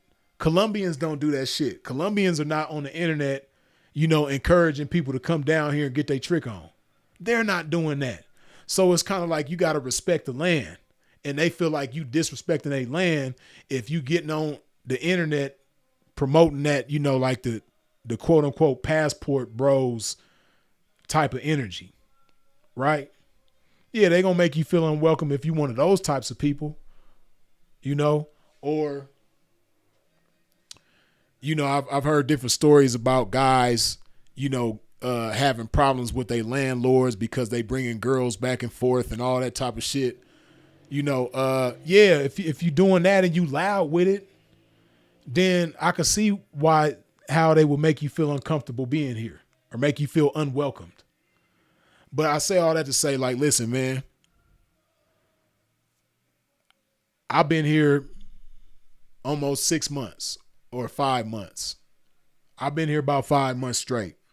And I've been here for 7 of the past 8 months. I go everywhere I want to go. I do what I want to do. And no local has ever made me feel uncomfortable because I'm an American. Because I'm from the United States. And not from here. Nobody has made me feel uncomfortable. I've had people make me feel more welcome than uncomfortable because like I said, Colombians, they real accommodating people. They just cool people. And I ain't had no problems. You know what I mean? If anything, they be more intrigued and fascinated with the fact that you from somewhere else and you speak English and shit like that or whatever the case is, especially me when I tell them I'm from LA or from California, they just be like, wow. Because I'm from where Hollywood is. Like, oh, you from where Hollywood is. Oh, Snoop Dogg, Ice Cube, Dr. Dre. You know what I mean? When you tell them you from California, man, they be like, oh, Snoop Dogg, Ice Cube, Dr. Dre, Compton. You know what I mean? That's how they be, man. Like I said, I ain't never had nobody make me feel uncomfortable because I'm from the United States, man. That's a bunch of bullshit. So I'm saying that to the people who might be listening to them people that try to make it seem like we not welcome here and all that type of shit, And then another thing too, I'm a street dude, right? So this is another problem that a lot of people from the United States have with Colombia. Like, especially in Medellin. Medellin is like it's cutthroat city. They gonna try to get over on you every chance they get. They gonna try you. But if you, one, got some street savvy about yourself, and then two, once you get over there, get to maneuvering around, learn your way around, get to understand their culture a little bit, you ain't gonna have no problems. You know what I mean? And then see, what you got to understand too is like the US dollar is a lot more powerful than they peso, obviously. And a lot of times when you first get here, you don't know no better. You don't know how much stuff is supposed to cost. So 9 times out of 10, if you're not with somebody who's familiar with the land, then people gonna get over on you. They gonna overprice you for shit. It happened to me when I first got to Colombia. I didn't know no better. I don't know how much shit is supposed to cost. And I'm thinking like, well, shit, it's cheaper than the United States. So what could be so bad about it? Then you start to learn like, damn, I paid this much for them shoes and they was supposed to be this much. Or I bought this t-shirt for this much and it was supposed to be that much. When you start learning that shit, then, they still gonna try you, but now you know. So it's like, nah, I ain't. Then you turn around, start walking away and be like, hold on. Be like, look, man, take this 50 mil, which is like $13, and take this $13, man. Otherwise, I'll go get it somewhere else. Okay, here. And it's that simple, man. But, people have a problem with that. But it's like once you learn your way around and learn how to maneuver and learn how much shit is supposed to cost, then you ain't gonna have no problem. So it's little nuances like that, man, that people be tripping about. But me, like I said, I love Colombia. I don't feel uncomfortable here. I ain't got no problems here, and it's all good. You dig? And another thing too, like how they say this place is that place is dangerous. All this shit is dangerous. Hey, listen, the world is dangerous at times and not at times. The most dangerous thing is ignorance. That is the most dangerous shit, because you could be walking down a dark alley late at night, but if it's a nigga in the cut over here in that dark alley, and it's a nigga over here in the cut in that dark alley, and you're prepared for it, and you know what to do if the niggas jump out at you, you know how to defend yourself or get yourself out that situation, you're going to be good because you're not ignorant. But if you walking down that dark alley ignorantly, and you don't know it's a nigga in the cut over here and it's a nigga in the bushes over there, and they jump out at you and get your ass, and you unprepared because you're ignorant, that same alley could be safe or dangerous. It all depends on how you coming into that alley. So it's the same shit. Colombia can be dangerous if you don't know how to move and where to move and when to move and all that type of shit. But if you do understand all of that, you ain't gonna have no problem. So don't be listening to people saying that they making Americans feel uncomfortable, and don't be listening to people say, oh, it's dangerous down there. Speaking of dangerous, another thing I got to say too is like, damn, now this shit turned into a whole Colombia segment. But check this out though, right? This is another thing that I love about Colombia. I don't, and not that I've ever been in that kind of situation, but it is a concern when you live in the United States, and that's, mass shootings or random shootings. You don't have to worry about that in Colombia. People don't just wake up here and be like, you know what, I'm about to go shoot up a church, or I'm going to go blow everybody down at a school. That stuff don't happen here. Yeah, violence happens here, but when violence happens here, 9 times out of 10, it's personal. They get their man and that's it. They not getting a bunch of random people that's on the sideline and because they standing next to the person, they getting them. No. They get their man and that's it. They not getting a whole bunch of people that they don't know that didn't do nothing to them like in the United States. That shit don't happen down here. They get their man and that's it. So as far as people talking about how dangerous it is and the violence and all that shit, man, the United States is way more dangerous than Colombia. Colombia don't even hold a candle to how dangerous the U.S. is. The U.S. is far more dangerous than here. Believe me, I know. I've been moving around here and I understand, it ain't like I've been here for years, but I just been moving around enough, and I've been in the streets. I be in the hood. I be in the streets. I be going places locals don't go. Foreigners don't go. The only locals go. Like, I just move around. I just immerse myself into the culture. And because of that, I know that 9 times out of 10, when violence happens here, it's personal and targeted. And, it ain't, you don't have to worry about mass shootings. That shit that ain't even a thing here. And that's something that you got to be concerned with in the U.S., man. If you got kids, you got to worry about like, damn, is somebody going to shoot my kid's school up today? Or, or if you go to church, like, damn, is some crazy motherfucker going to run up in the church and try to kill us all? Like, you don't have to worry about that shit down here. And see, another reason why is because, like, everybody is religious down here. From the drug dealer to the killer to the gangster to the mailman to the trash man, everybody is religious down here. So everybody respects the church. So ain't no, if something ever does happen, like it's not gonna happen inside a church.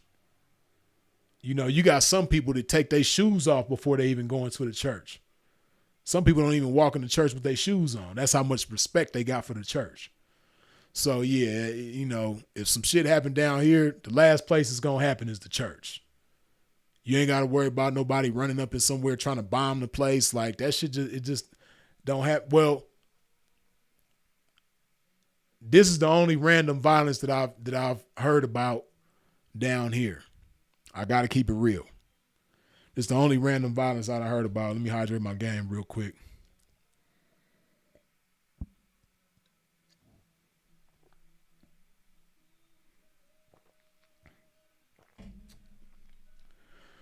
So and see, this is in like certain regions, but they have different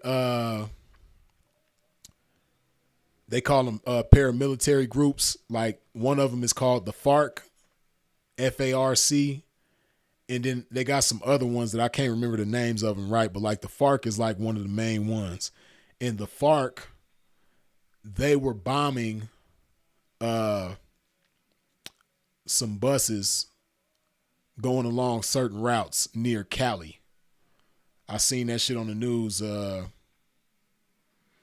probably like 2 or 3 weeks ago. They had bombed some buses. And it's crazy because around that, matter of fact, they had bombed this bus on this one day. And the same day that they bombed this particular bus, I had caught the bus that same day from Armenia to Pereira, which is like about an hour bus ride. I went from one city to the next. And it wasn't anywhere. It was, where the shit happened at, it was probably like, 3 hours away from where I was. But just the fact that they did that shit was kind of crazy. But yeah, they do stuff like that. Like in them rural areas where the buses is going through. Yeah, they will bomb some buses, and some people did lose their lives in that shit, and a lot of other people got hurt. So yeah, that type of stuff does happen. But as far as like somebody running up in the mall and shooting up the place, or running up in a school or a church and shooting up the place, that type of shit don't happen. You dig?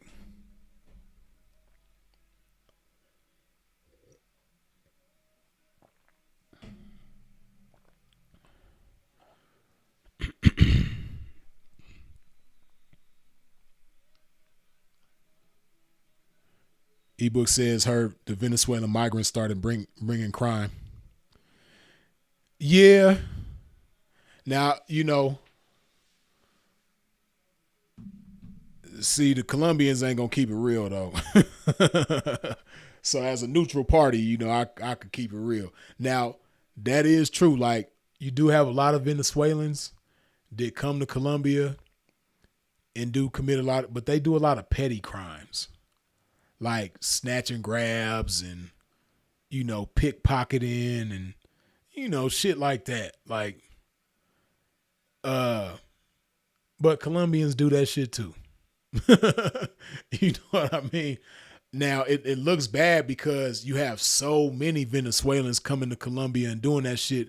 But, see me, because I understand the circumstances they coming from, I don't really look at them crazy. It's like, to me, it's to be expected, because Venezuela got they circumstances is harsh.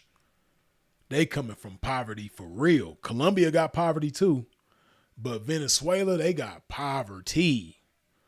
They starving over there. So for them to come over here, and that's how they trying to make a way for their family. Now and see, that's another thing that they don't talk about too, right?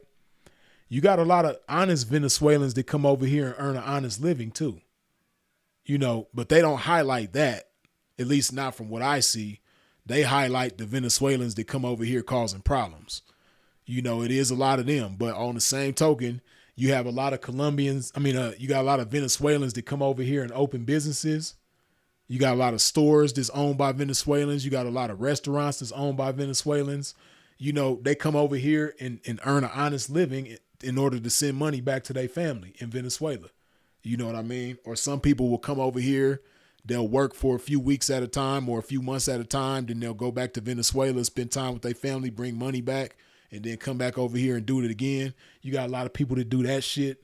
So, you got a lot of people that come over here to make an honest living from Venezuela as well. I don't want you to think that it's just all bad. Like the Venezuelans just mean trouble. Like if you see a Venezuelan out here, like, oh shit, about to be some trouble. Here go a Venezuelan.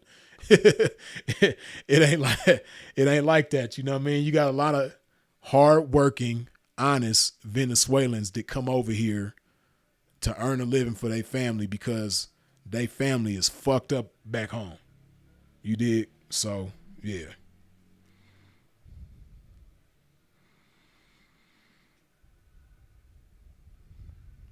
Ebook says communist and indigenous groups that sympathize with Maduro, although ain't the Colombian president from former FARC. Yeah, that's what I've heard. I've heard that Petro was a former FARC member or some shit like that. Allegedly, that's what they say. That group was funded by the CIA. Game oriented, I wouldn't be surprised, man. The CIA, boy, they got their hands in all kind of shit.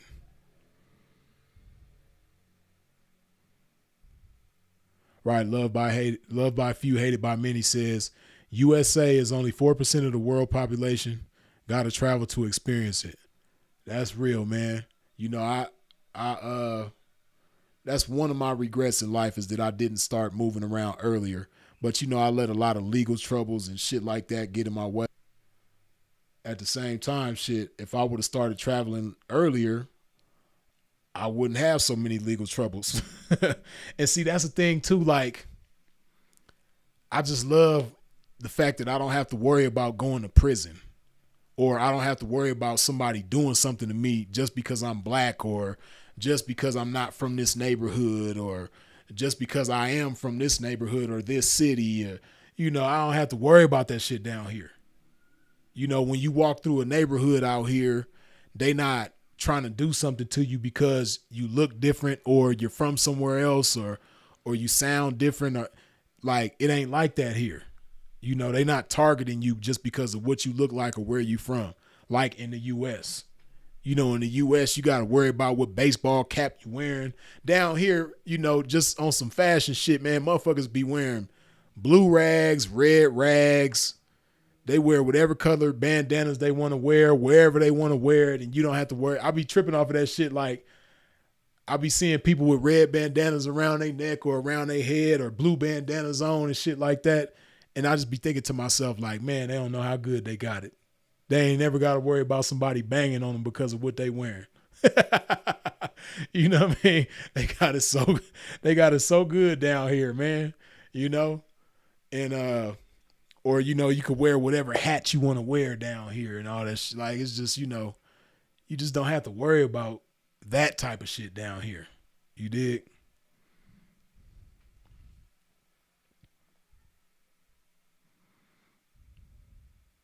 Right, Sepulveda the Prince. That's another Trende Aragua running shit in Venezuela. They got some of them out here in Colombia too, for sure.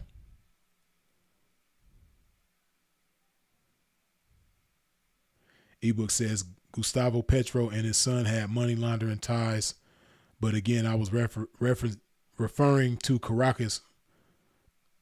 Caracas, not Colombia. Excuse me. Yeah. Worldwide says, what I will say is, personally, I've never had a negative experience with a Venezuelan. Anything that's happened has always been at the hands of a Colombian.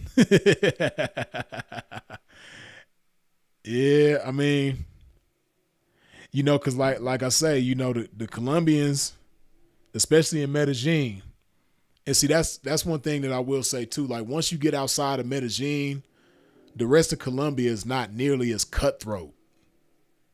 I hear Cartagena is kind of like that too, but I ain't been to Cartagena yet. But like here in Bogota, it's not so like, they're not so like predatory. They're not so out to bleed your pockets here like they are in Medellin. I guess because Medellin get a whole lot more Americans coming there. I know here too they get a lot of Americans, but one, Bogota is a way bigger city. And because of how big Bogota is, like I know there's certain pockets of the city where, foreigners ain't gonna never go. Right? Like over here where I'm at, I got an Airbnb, so I'm in like a local neighborhood and shit like that where I don't never see foreigners. I don't never see other Americans, or I don't never see nothing but Colombians where I'm at. When I get outside and walk around my area for a 2-3 mile radius, I don't see nobody foreign except for myself. Right? So, damn. Come on, man.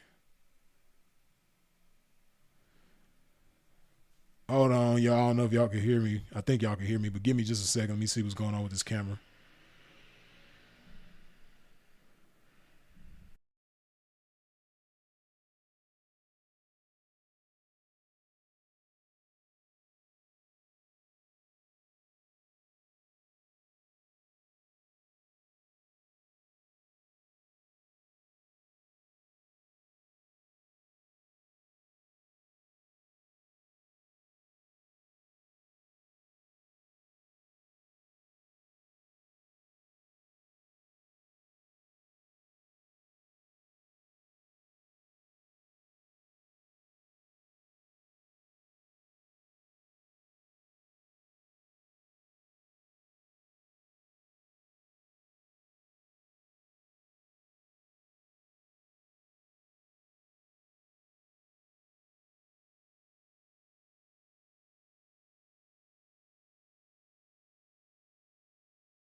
Hold on, y'all. I'm just getting my camera right real quick. Give me just a second.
Come on, man. What the feezy?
God damn. Hold on, man.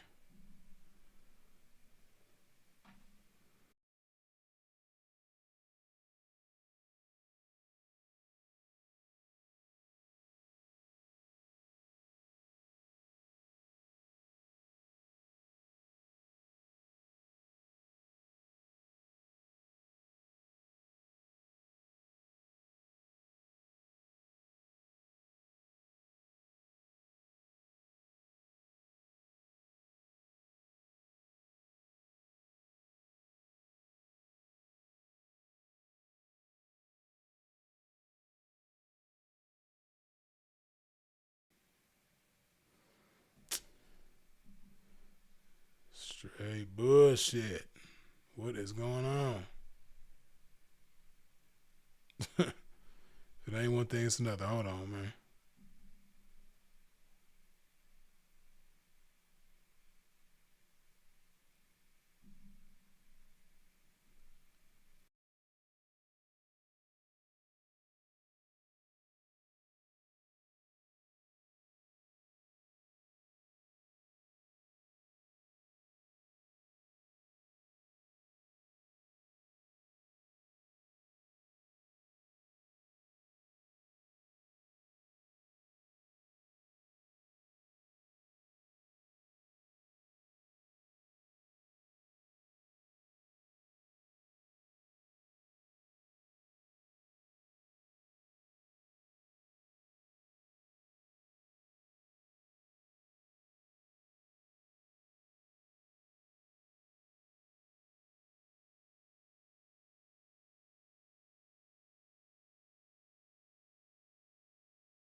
Okay, damn. Shit. Had to switch cameras, man. My battery died on my other one.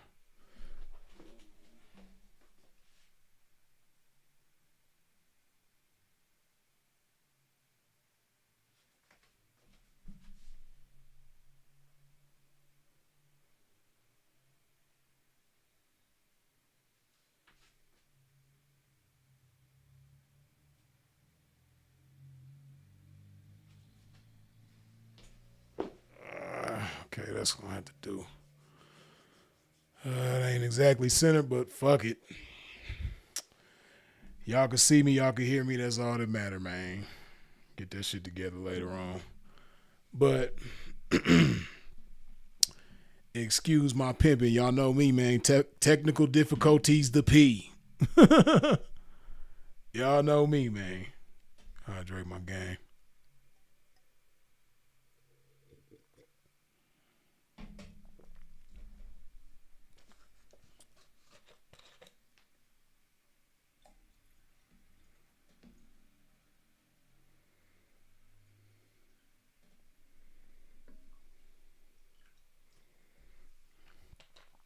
You got to get that new M5 MacBook Pro P.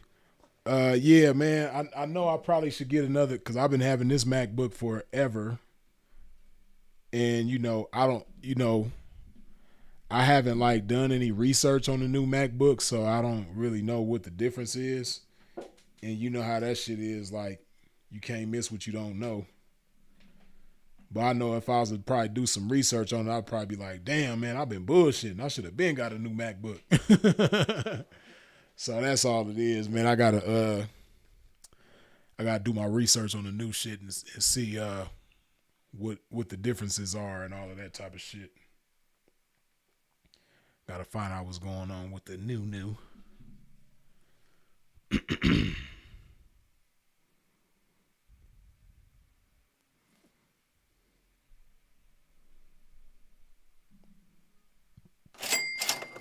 Eat books, good looking with the $2 holla. I'm talking about Venezuela and you missed my super. Which super of yours did I miss?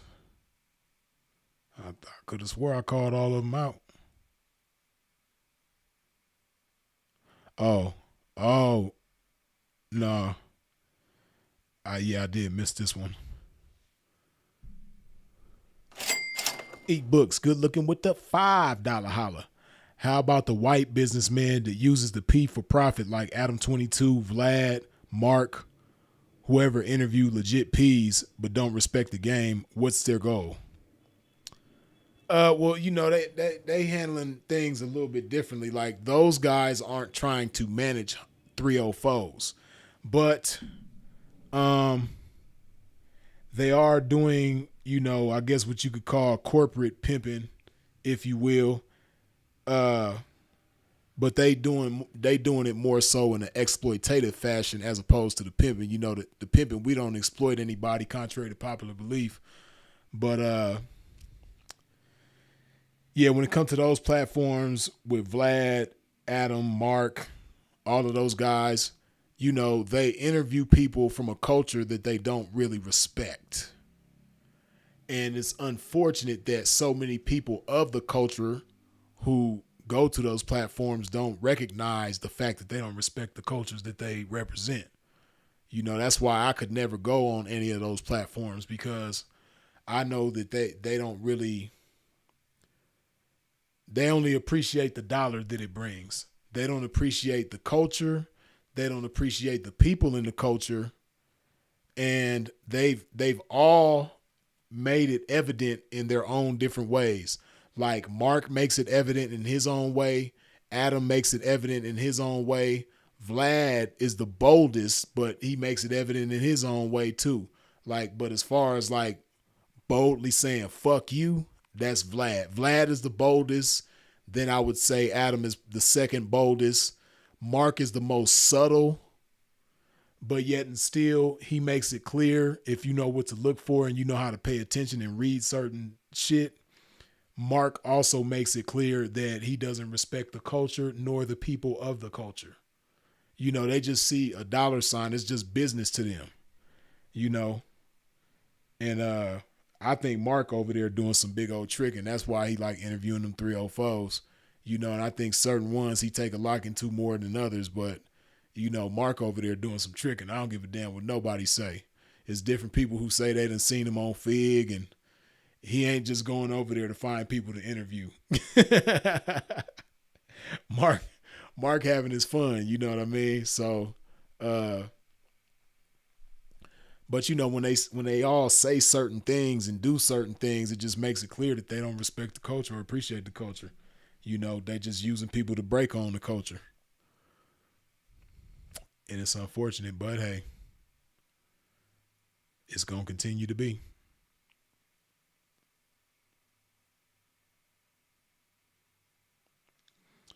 Sepova the Prince says it's fucking amazing how niggas keep selling themselves to go on them platforms. Sepova, you ain't ever lied.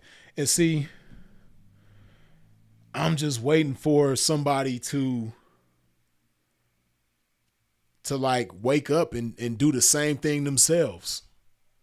Like I'm waiting for a black man to create a platform greater than, and you have some like you got Say Cheese, you got I think it's Real Life Productions, Real Tune, You know, you got those kind of platforms that are similar, but they don't dominate in the same way. And then they're not on the West Coast, most of them. Like Say Cheese is not on the West Coast.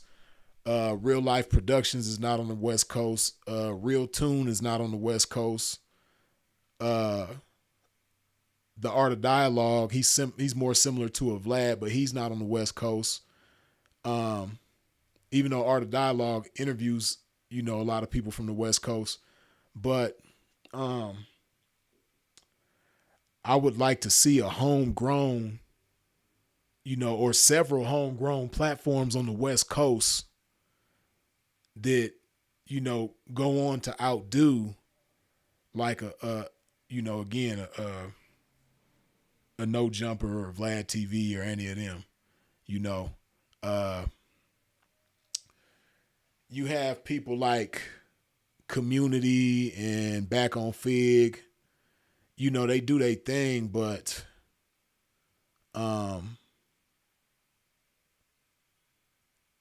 yeah, I don't see those platforms, at least not for a long time, getting to a point where they outdo a Vlad TV or a No Jumper, man. But I would just love to see somebody with some new energy, some new fresh energy, man, come and do the same thing they doing, but do it better, because nobody's going to be able to fuck with us better than us.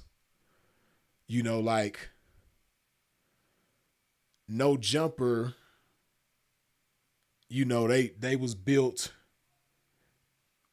they kind of, you know, Adam kind of got started with the SoundCloud rappers. You know, that's what he was thriving off of in the beginning. And then he got to a point where he was big. And then from there, you know, he got AD and House Phone and Duno and T-Rail and all of them. And then they built the platform even bigger, you know.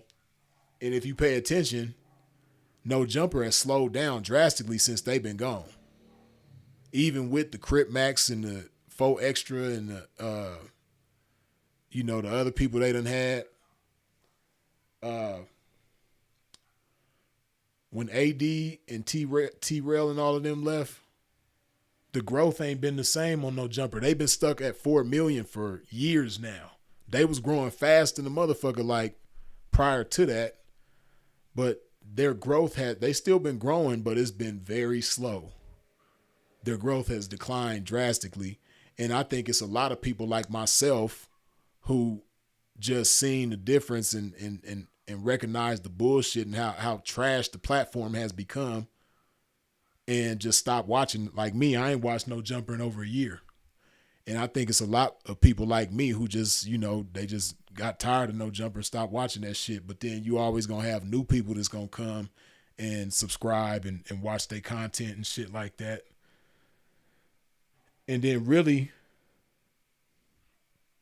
ain't nobody gonna talk about that, but it's a lot of small creators, or smaller, not small, but smaller than No Jumper. You have a lot of smaller creatives or creators around LA who keep No Jumper thriving. And Adam really owed them dudes a lot. I don't even think those dudes themselves understand how much Adam owes them. But the Compton Rick Rocks, the Damian Porters, the motherfucking Gangland Neem, it's a bunch of them. You know, those are the main one. Even though he's associated with them, but Aunt Hefe, Munchie B, man, No Jumper owe them dudes a lot. But especially the dudes, the other ones, like I said, Gangland Neem, Compton Rick Rock, Damian Porter, like Adam owe them dudes a lot. He really need to cut them dudes a check, because they help keep No Jumper alive, because they always doing reactions to No Jumper videos and shit like all them. Everybody around LA who do reactions to No Jumper, man, Adam owe y'all dudes big, man. He really need to cut them dudes a check. For real. But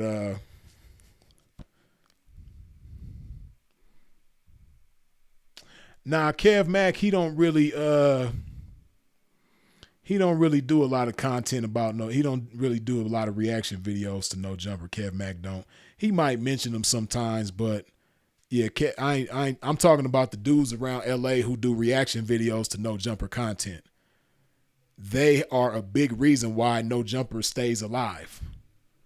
And I don't think they understand their importance to No Jumper. And Adam probably does. He probably understand. He probably glad that they do reactions to his videos and shit like that, because they keep that shit going. Cause like somebody like myself, right now, I just am standing firm on not watching No Jumper. I just don't like what they stand for. They're just not my cup of tea, right? So I don't watch No Jumper, but I see a lot of No Jumper content because I watch Compton Rick Rock, I watch Damian Porter, I watch Gangland Neem, and other different ones, Young and Hefe, and they all do content about No Jumper. So I see what's going on No Jumper a little bit through them. Now, if I was somebody who just was indifferent about No Jumper, then I probably would be inclined to watch No Jumper because of them, right? And them dudes be doing numbers off of their reactions to No Jumper. So like I said, man, Adam really, he owed them dudes a lot. For real.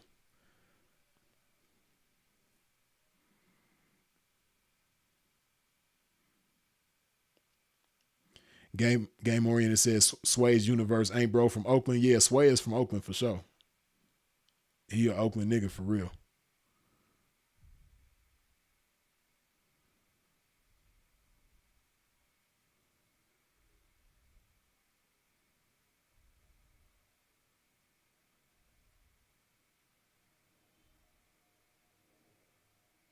Support for the Princess Freeze. Side note, me and Proper Respect trying to have a music battle on your channel.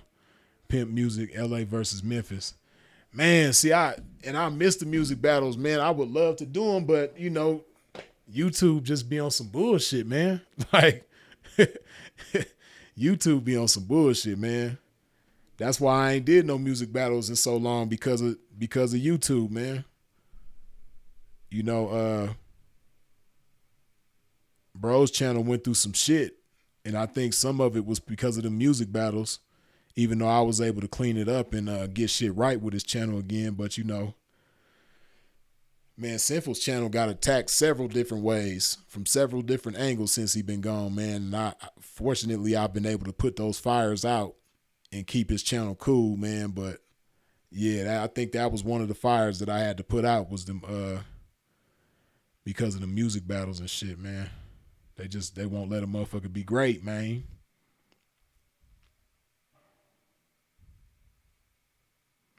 Game Oriented, you and me both. Game Oriented says when Vlad talk crazy with the Honorable Minister Farrakhan, I stopped messing with him. You and me both. Game Oriented, that very moment I stopped watching Vlad TV, and I have not seen a Vlad interview, video, clip, nothing. Short. I ain't seen no Vlad nothing since he spoke against the Honorable Minister Louis Farrakhan. I haven't tuned into Vlad TV since I was subscribed. I unsubscribed, and I ain't watched his shit since then. I stopped fucking with him right then and there. And what was that? Probably like 6 years ago, something like that. That was years ago. At least 5 years ago for sure. I ain't watched Vlad in years. I'll be surprised when he pop up in my algorithm, because you know how, like, if something pop up in your algorithm you don't want to see, you could click on not interested. I did that for a long time, but I guess the algorithm, they gonna force certain shit in your face. But sometimes I'll be seeing Vlad pop up in my recommendations or suggestions or whatever, and I'll be like, how the fuck they recommended Vlad to me? You know what I mean? But yeah, I stopped messing with him at the same time, man. For real, for real.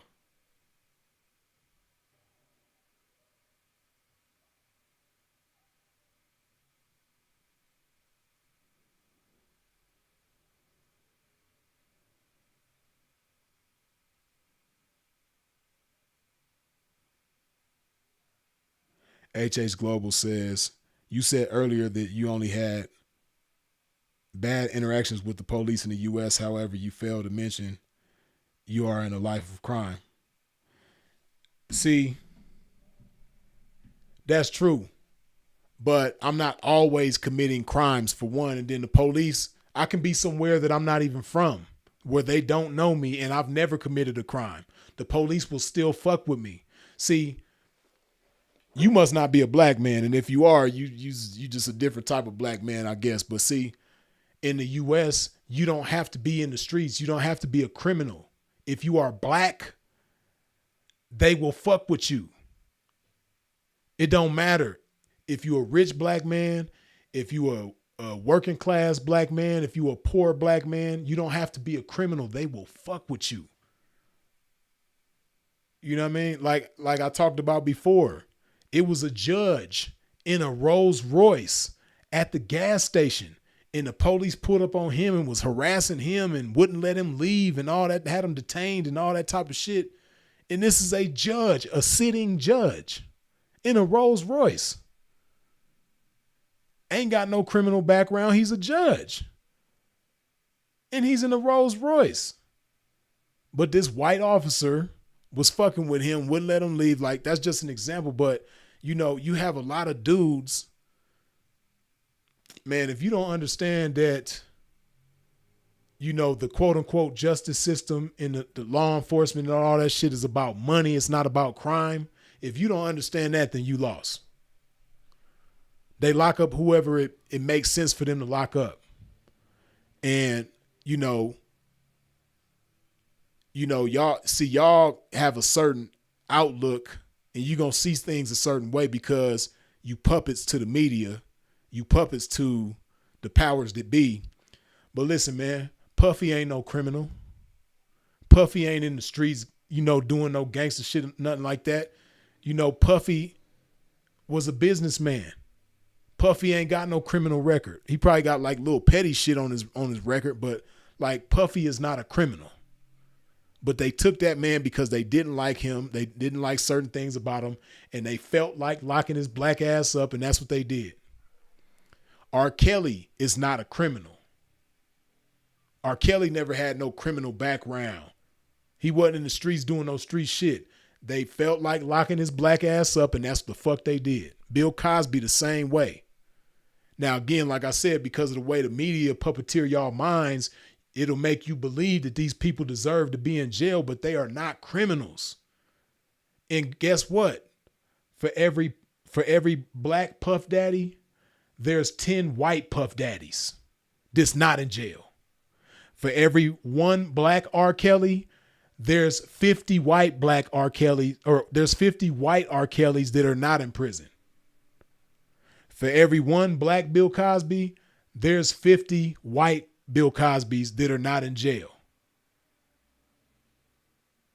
So it's like, like I said, man, if you don't understand how the legal system and the quote unquote justice system and law enforcement and all that shit, if you don't understand how that shit is designed and set up to prey on black people and profit off of black people, then you lost in your own land. You lost in your own land, man. You know, that shit is set up to thrive off of us and lock us up and make money off of us. You know what I mean? Like, you might not like Puffy. You might not like R. Kelly. You might not like Bill Cosby, but didn't none of them dudes deserve to go to prison? They might be freaky, but they not criminals. It's a whole bunch of white freaky motherfuckers that ain't gonna never get locked up because they white. You know what I mean? And that whiteness gives them a certain power that no black man will ever have. See, all the black men that I just named were rich black men. Their wealth was not powerful enough to keep them out of prison. Because like with R. Kelly, they handicapped him so that he couldn't get proper representation and couldn't, you know, defend himself in the best way possible. They crippled him to make it where he couldn't fund himself. And now basically R. Kelly is locked up because he black and they made him broke. He wasn't broke originally, but they made him broke. That's just like with Lil Durk. You heard what they said about Lil Durk. They was like, yeah, we can't lower his bail because if we lower his bail, then he's gonna be able to get out and do this and do that. Like basically, like, come on, man. I could go on and on about that shit, man. But like I said, if you don't understand that, then you lost in your own land. Talking about you forgot to mention that you're a criminal or a life of crime. That shit don't mean nothing.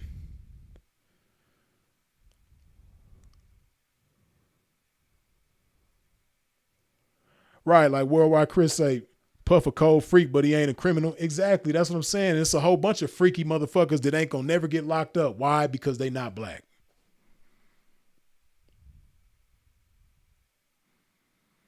They showed you. Like, if you didn't see what they did with Kanye West, this nigga was a billionaire. And when they felt like they didn't want him to be a billionaire no more because he said the wrong shit out of his mouth, Kanye didn't physically attack nobody. He didn't physically hurt nobody. They just don't like the way he talk. So guess what they did? They took his motherfucking money away. That shit don't mean nothing in the United States. If you got money and you black, that shit don't mean nothing. You still a nigga at the end of the day. They will do whatever the fuck they want with you. If they want to break your ass, it don't matter if you got 5 billion, 10 billion. It don't matter if you own a record company or a thriving business. None of that shit matter. If they want to fucking cripple your ass and lock you up, they will. Because you black.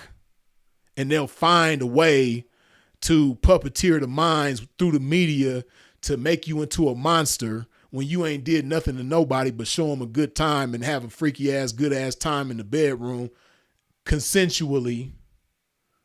If they don't like your motherfucking ass, they will create some dirt on you, break you, and then throw your ass in jail. Come on, man. You got to pay attention, man. You got to see what they doing, man. That shit don't have nothing to do with motherfuckers being criminals or not. Now, you got some people that are criminals. But that shit don't matter. Because just like a low-level criminal like myself, you have certain low-level white criminals that they can't do the same shit I do. But hypothetically speaking, they could be getting money from a bitch. But they ain't never going to get locked up. Why? Because they not black. So, you know what I mean? Like, man, like I said, man, you lost in your own land if you don't understand that shit.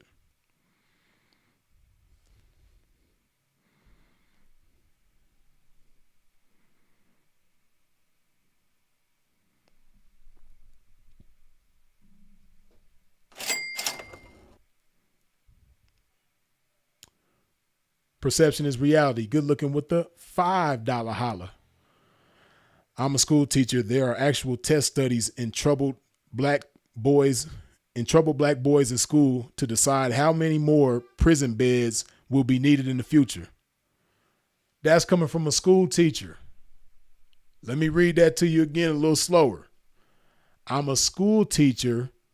There are actual test studies in troubled black boys in school to decide how many more prison beds will be needed in the future.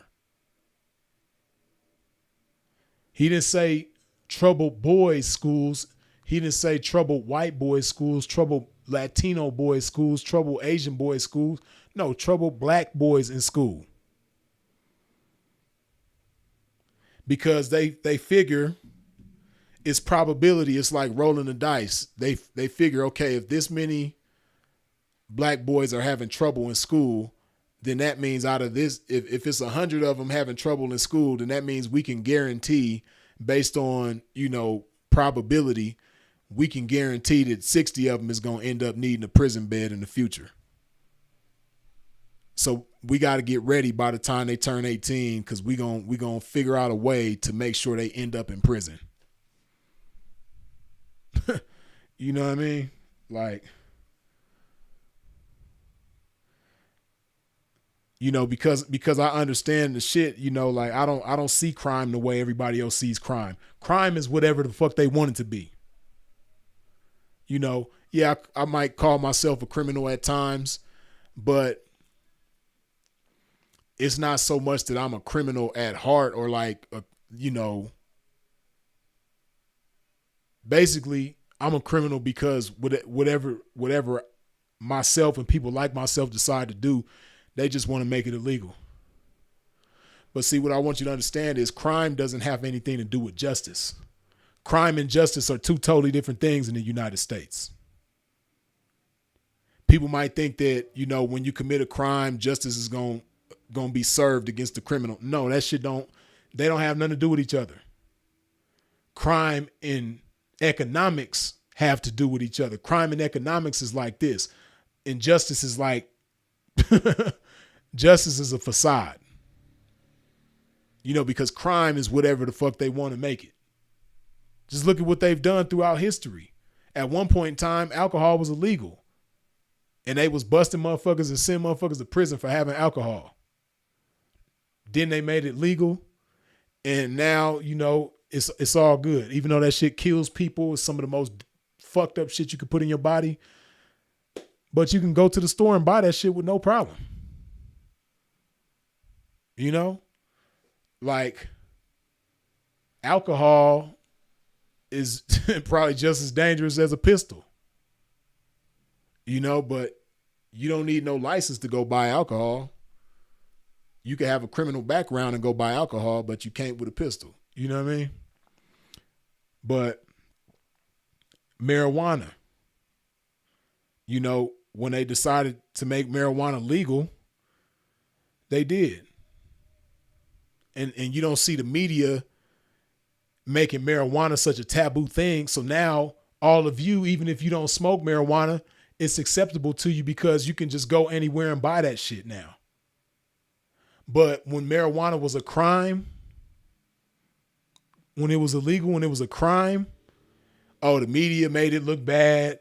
They had programs in school that would teach you that marijuana is bad for you and all that type of shit. Motherfuckers did decades in prison behind the shit. Prostitution. See, now prostitution is illegal in the United States, so they make it seem like it's such a horrible thing. The media paints this picture to you like prostitution is just so bad. But once upon a time in America, prostitution was legal. And nobody looked at it as like such a horrible thing. Why? Because the motherfucking mayor, the sheriff, the attorneys, and every motherfucking body else was going buying pussy. You know what I mean? So that shit, I don't see crime the same way y'all see crime. Crime is whatever the fuck they want to make it. If they want to make it illegal to be a Christian, then Christianity is going to be a crime. And what, you going to start looking at your mama if she a Christian? You going to start looking at her like a criminal now? They really can do that if they want to. They not going to do it. At least not no time soon. If they want to make being a Muslim illegal, they can. If they want to make being black illegal on the books, they can. They don't have to though, because it's unwritten that it's illegal to be black, but it really is though. You know what I mean? And if you get away with being black in certain places, it's just because they just letting you slide. Just like if you get caught with some dope in the car, if it's a small amount, they might let you slide. If you being black and it's not you're not too disruptively black, your blackness isn't too disruptive because of where you are, how you are, and all that type of shit, they might let you slide. But if they don't, if your blackness is bothering them enough, even though you're not doing anything to bother nobody, if your blackness is bothering them enough, like I said, it don't matter if you're a business owner, it don't matter if you're a hardworking class man, they will lock your black ass up. They're going to figure out a motherfucking way. So, but that's something else that I'll be all night about, man. So let me lighten up on that.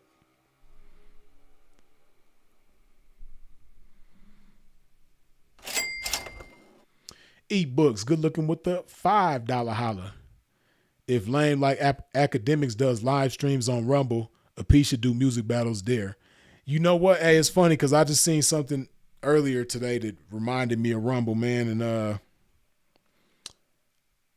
I'm trying to remember. I think I might have created an account on Rumble, but I haven't done anything with it. I gotta go back and look. But I do need to stop bullshitting and get on Rumble, man. I do need to get on there. Yeah, I'm glad you said that because it's been on my mind. I just don't really understand about Rumble like that because I ain't never really fucked with it. But I need to get on there and figure out the ins and outs and start fucking with it for real.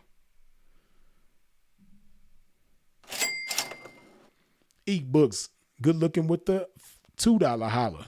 I blame the tethers. Word to Tariq Nasheed. Nah, because even if there was no quote unquote tethers, see, it's about your blackness. It don't matter if you're a black person from Jamaica or a black person from Nigeria or a black person from Ghana. If you are a black person in the United States, it don't matter where the fuck you come from. The police is gonna fuck with you.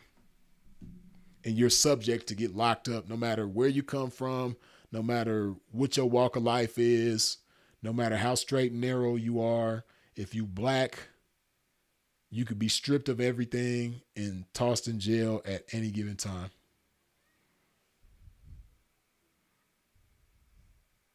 Come on, man.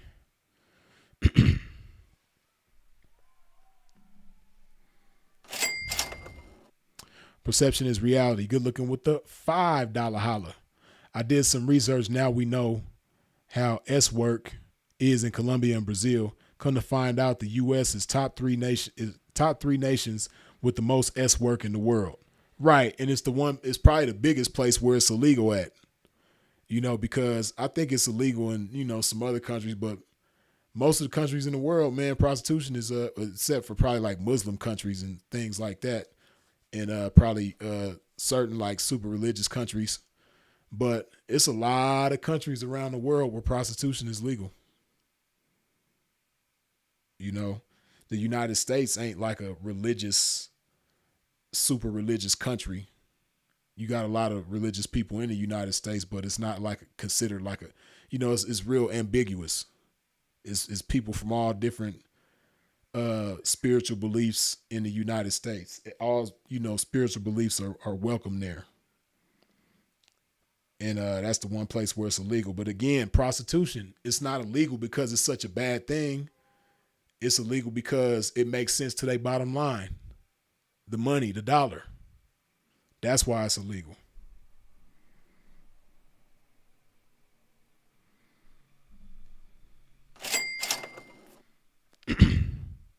Eat books. Good looking with the $2 holla. Tethers in Colombia too. Bowing to white imperialism. I guess you could say that.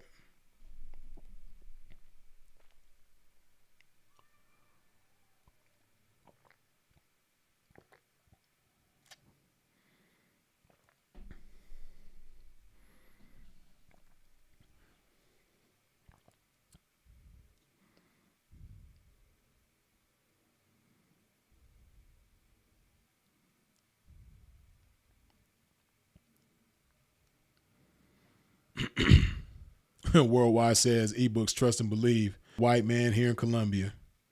Not just Colombia, but Latin America, period, man. They love the white man. That's for sure. And they try to be as much like or as close to the white man as possible.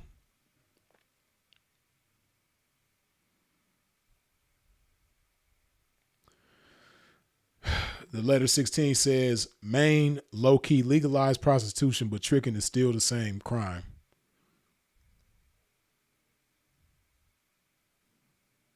Yeah, I ain't really did no research on Maine. Not sure. Loved by few, hated by many says, they just told everyone this week in Florida that slavery still exists. Julio Fulio case, they will not death suspects. They want them in life labor slavery in Florida prison. Yeah, that's crazy. I didn't see all of that, but I saw like a little clip. I didn't really read all the way into it, but I did see something to that effect. Like the argument was that, you know, this prospective prisoner would be better off alive than dead because, you know, he could be put into the labor force, which, like you said, ultimately is slavery. Because the prison system, that's all that shit is about, is slavery. It's like the transition of slavery. You know, all these big prisons and shit that we see around, you know, that shit didn't exist when slavery was still in existence. The big prison system, the big prison systems, the big police forces all over America, all of that shit came when slavery ended. You know? And see, because slavery was, you know, almost 200 years ago when it was abolished, you know, like 170 something years ago, it was abolished, or 160 something years ago, because it was, you know, because none of us were alive to witness or experience slavery personally. You know, they try to make it seem like it was such a far away thing, but, you know, slavery is still relatively close to us in history. And, you know, a lot of shit that we, you know, are accustomed to nowadays is relatively new. And a lot of people don't understand that. Again, you know, these big law enforcement agencies around America and these big prisons all around America, that shit came after slavery ended. That shit didn't exist. You know, when slavery was still in effect, you didn't have big ass prisons with thousands of inmates. When slavery still existed, you didn't have police forces with thousands of officers. That shit didn't exist back in the day. You know, every little town might have a sheriff and a couple of deputies and shit like that, and that was the whole police force. When slavery ended, that's when they came with these big ass police forces and big ass law enforcement agencies and big ass prisons and all that shit. That's when that shit came. And then just so happens that, you know, you got these people in prison working for peanuts, like slaves.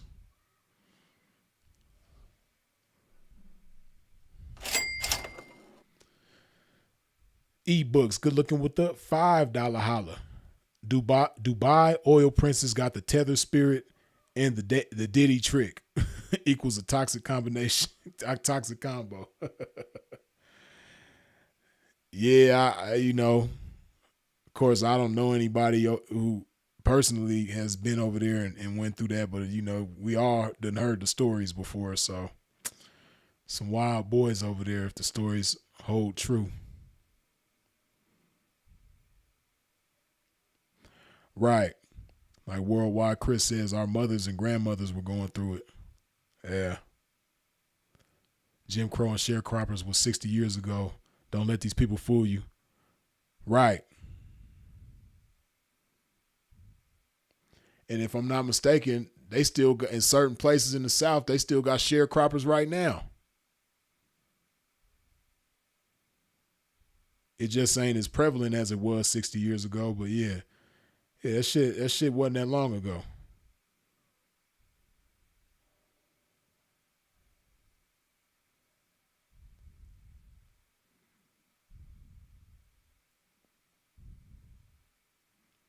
And then, you know, like, see, they've just, you know, those people, they've gotten real good with covert racism. The covert racism is like so strong and so effective, you know, but it's really just, it went from being blatant racism to covert racism, to where, like, if you're ignorant and you don't know any better, you don't see it. They've become real great at dressing it up and disguising it as something that it's not, but it still is underneath all of that racism. Like, just prime example, like that Chud the Builder dude. this motherfucker is only well known. He's popular on the internet specifically for going around and antagonizing black people with racial slurs. That's what he's known for. He's not known for anything else on the internet. So the people who know Chud the Builder on the internet, that's what they know him for, right? Whether you black, white, Latino, Asian, whatever. If you've heard of Chud the Builder, his name is synonymous with racial slurs and antagonizing black people, right? So this motherfucker with his dumb ass shoots a black man, shoots himself with his dumb ass, and now he's in jail. His bail is $1.25, $1.25 million. And knowing what he's known for, just keep this in mind. You know what he's known for. And he created it's not GoFundMe, but it's another platform that's similar to GoFundMe. But basically he started a fundraiser for himself, and he raised over $100,000 in the first 24 hours. Last I knew, he was over $200,000, and he's probably still going. And and they know what he's known for. So if you know that this man is known for, racial slurs and antagonizing black people, then you have to understand that those people that donated all that money to him are on the same page. They support that. They support, the racial slurs that he was slanging, because if you somebody that's staunchly against that, then you're not going to support him. You're not going to donate to him. But if you can sympathize with that, then you must be a supporter of that. You must feel the same way. It's $200,000, and you got to understand too that out of that $200,000 plus,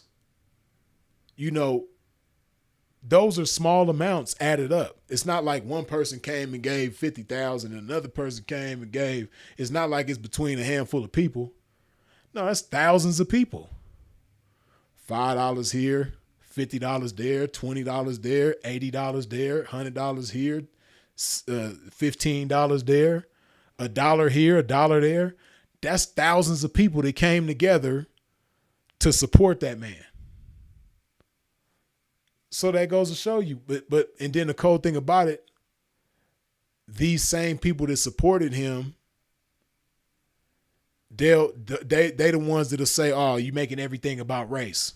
Whenever black people hold the mirror up to racist people and say, "Hey, this is you're a racist, right? You know you obviously are committing racism, right?" They like, "Oh, you want to make everything about race." So they try to they try to guilt trip you whenever you acknowledge the racism. They try to make you feel bad whenever you shine the light on racism. And some people fall for that shit and then stop talking so much about the racism. But it's easy to say stop making everything about race when you haven't ever had to suffer because of your race. Like, I'm only 44 years old and I've had to suffer because of my race in the United States. Right? I'm not that old of a person. I haven't been around that long. All of us who are alive right now haven't been around that long.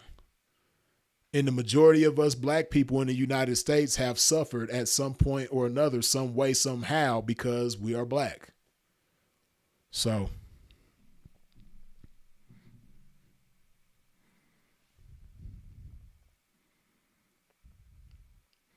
but yeah, that Chud the Builder situation, man, that's a real eye opener, man. It really lets you know a lot about America, man.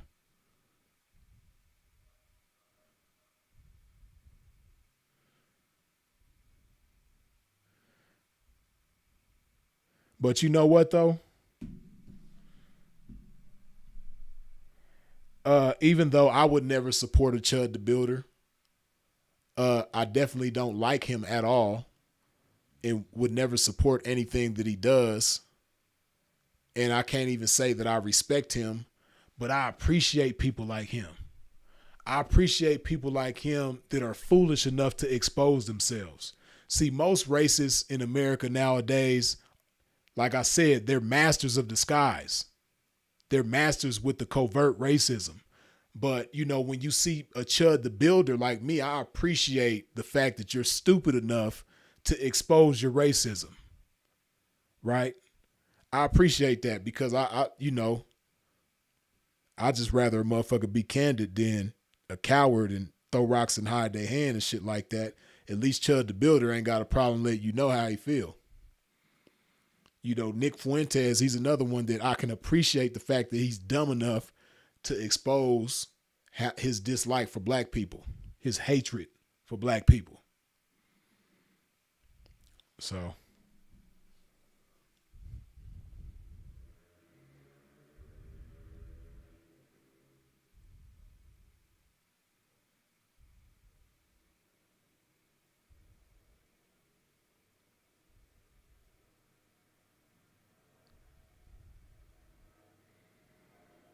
Right.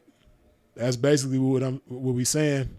Loved by a few, hated by many. Racists fund and support other races. Exactly. But, you know, out of those people that put together that $200,000 something for Chud the Builder, you know, I bet you none of them are as bold as he is with the racism. He's like a champion to them because he's saying how a lot of them feel but are too afraid to express, you know, openly.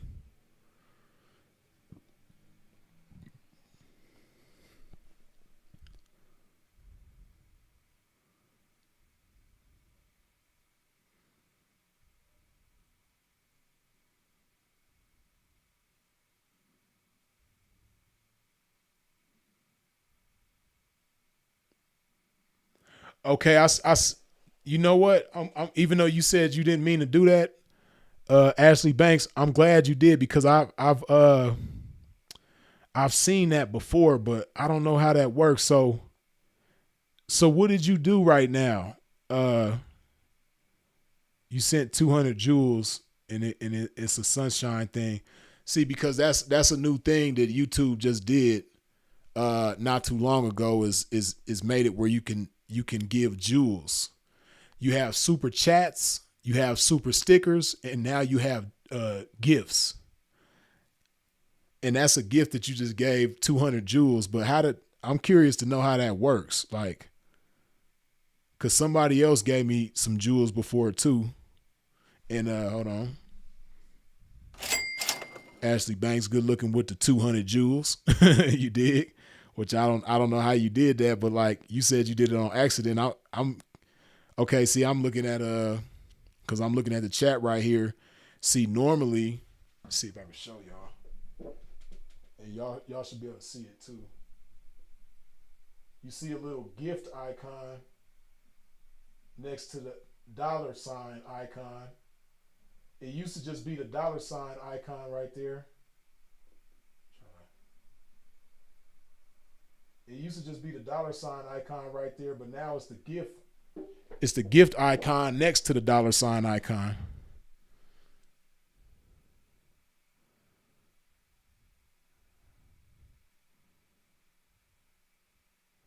Oh, okay. See, I just pressed the gift icon and all of this shit shows up. Those are all the different gifts that you can give. Damn lighters.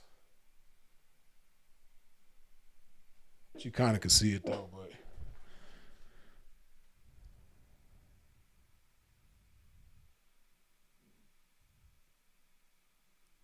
so I guess the smallest gift I see a star. Star, sparkle. Those look like the smallest gifts. Some of the biggest gifts is a headliner, bouquet. Oh, Bravo. That's the Bravo and Jelly Friends. Oh, racing game. Disco party. So I guess disco party is the biggest gift that you can give. I gotta do some research on this and understand this gift shit better. But that's kind of cool though. So I guess the smallest gift is a star or a sparkle. And the biggest gift is the disco party. The star and the sparkle is 2 jewels. The disco party is 39,500 jewels. Yeah, I'm gonna do some research on that and so I can understand that a little better. That's kind of cool.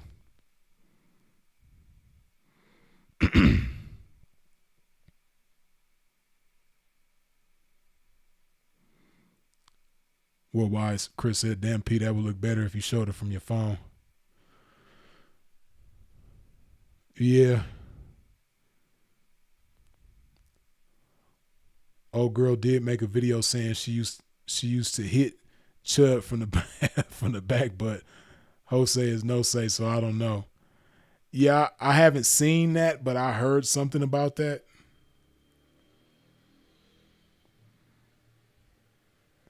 I heard that some trans person seen him and was like, "Hey, you and me used to hang out" or something like that. He tried to act like he didn't know the person at first, and then he let it be known that he did know the person or something. I heard something about. I haven't seen it myself, but yeah, not too sure. Sepulveda the Prince, good looking with the 10 jewels. I gotta start shouting these jewels out now. That's what's up though. Good looking, pimp. Yeah.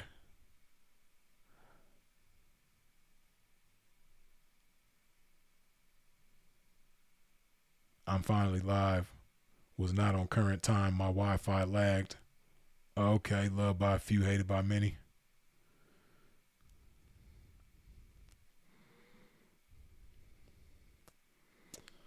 But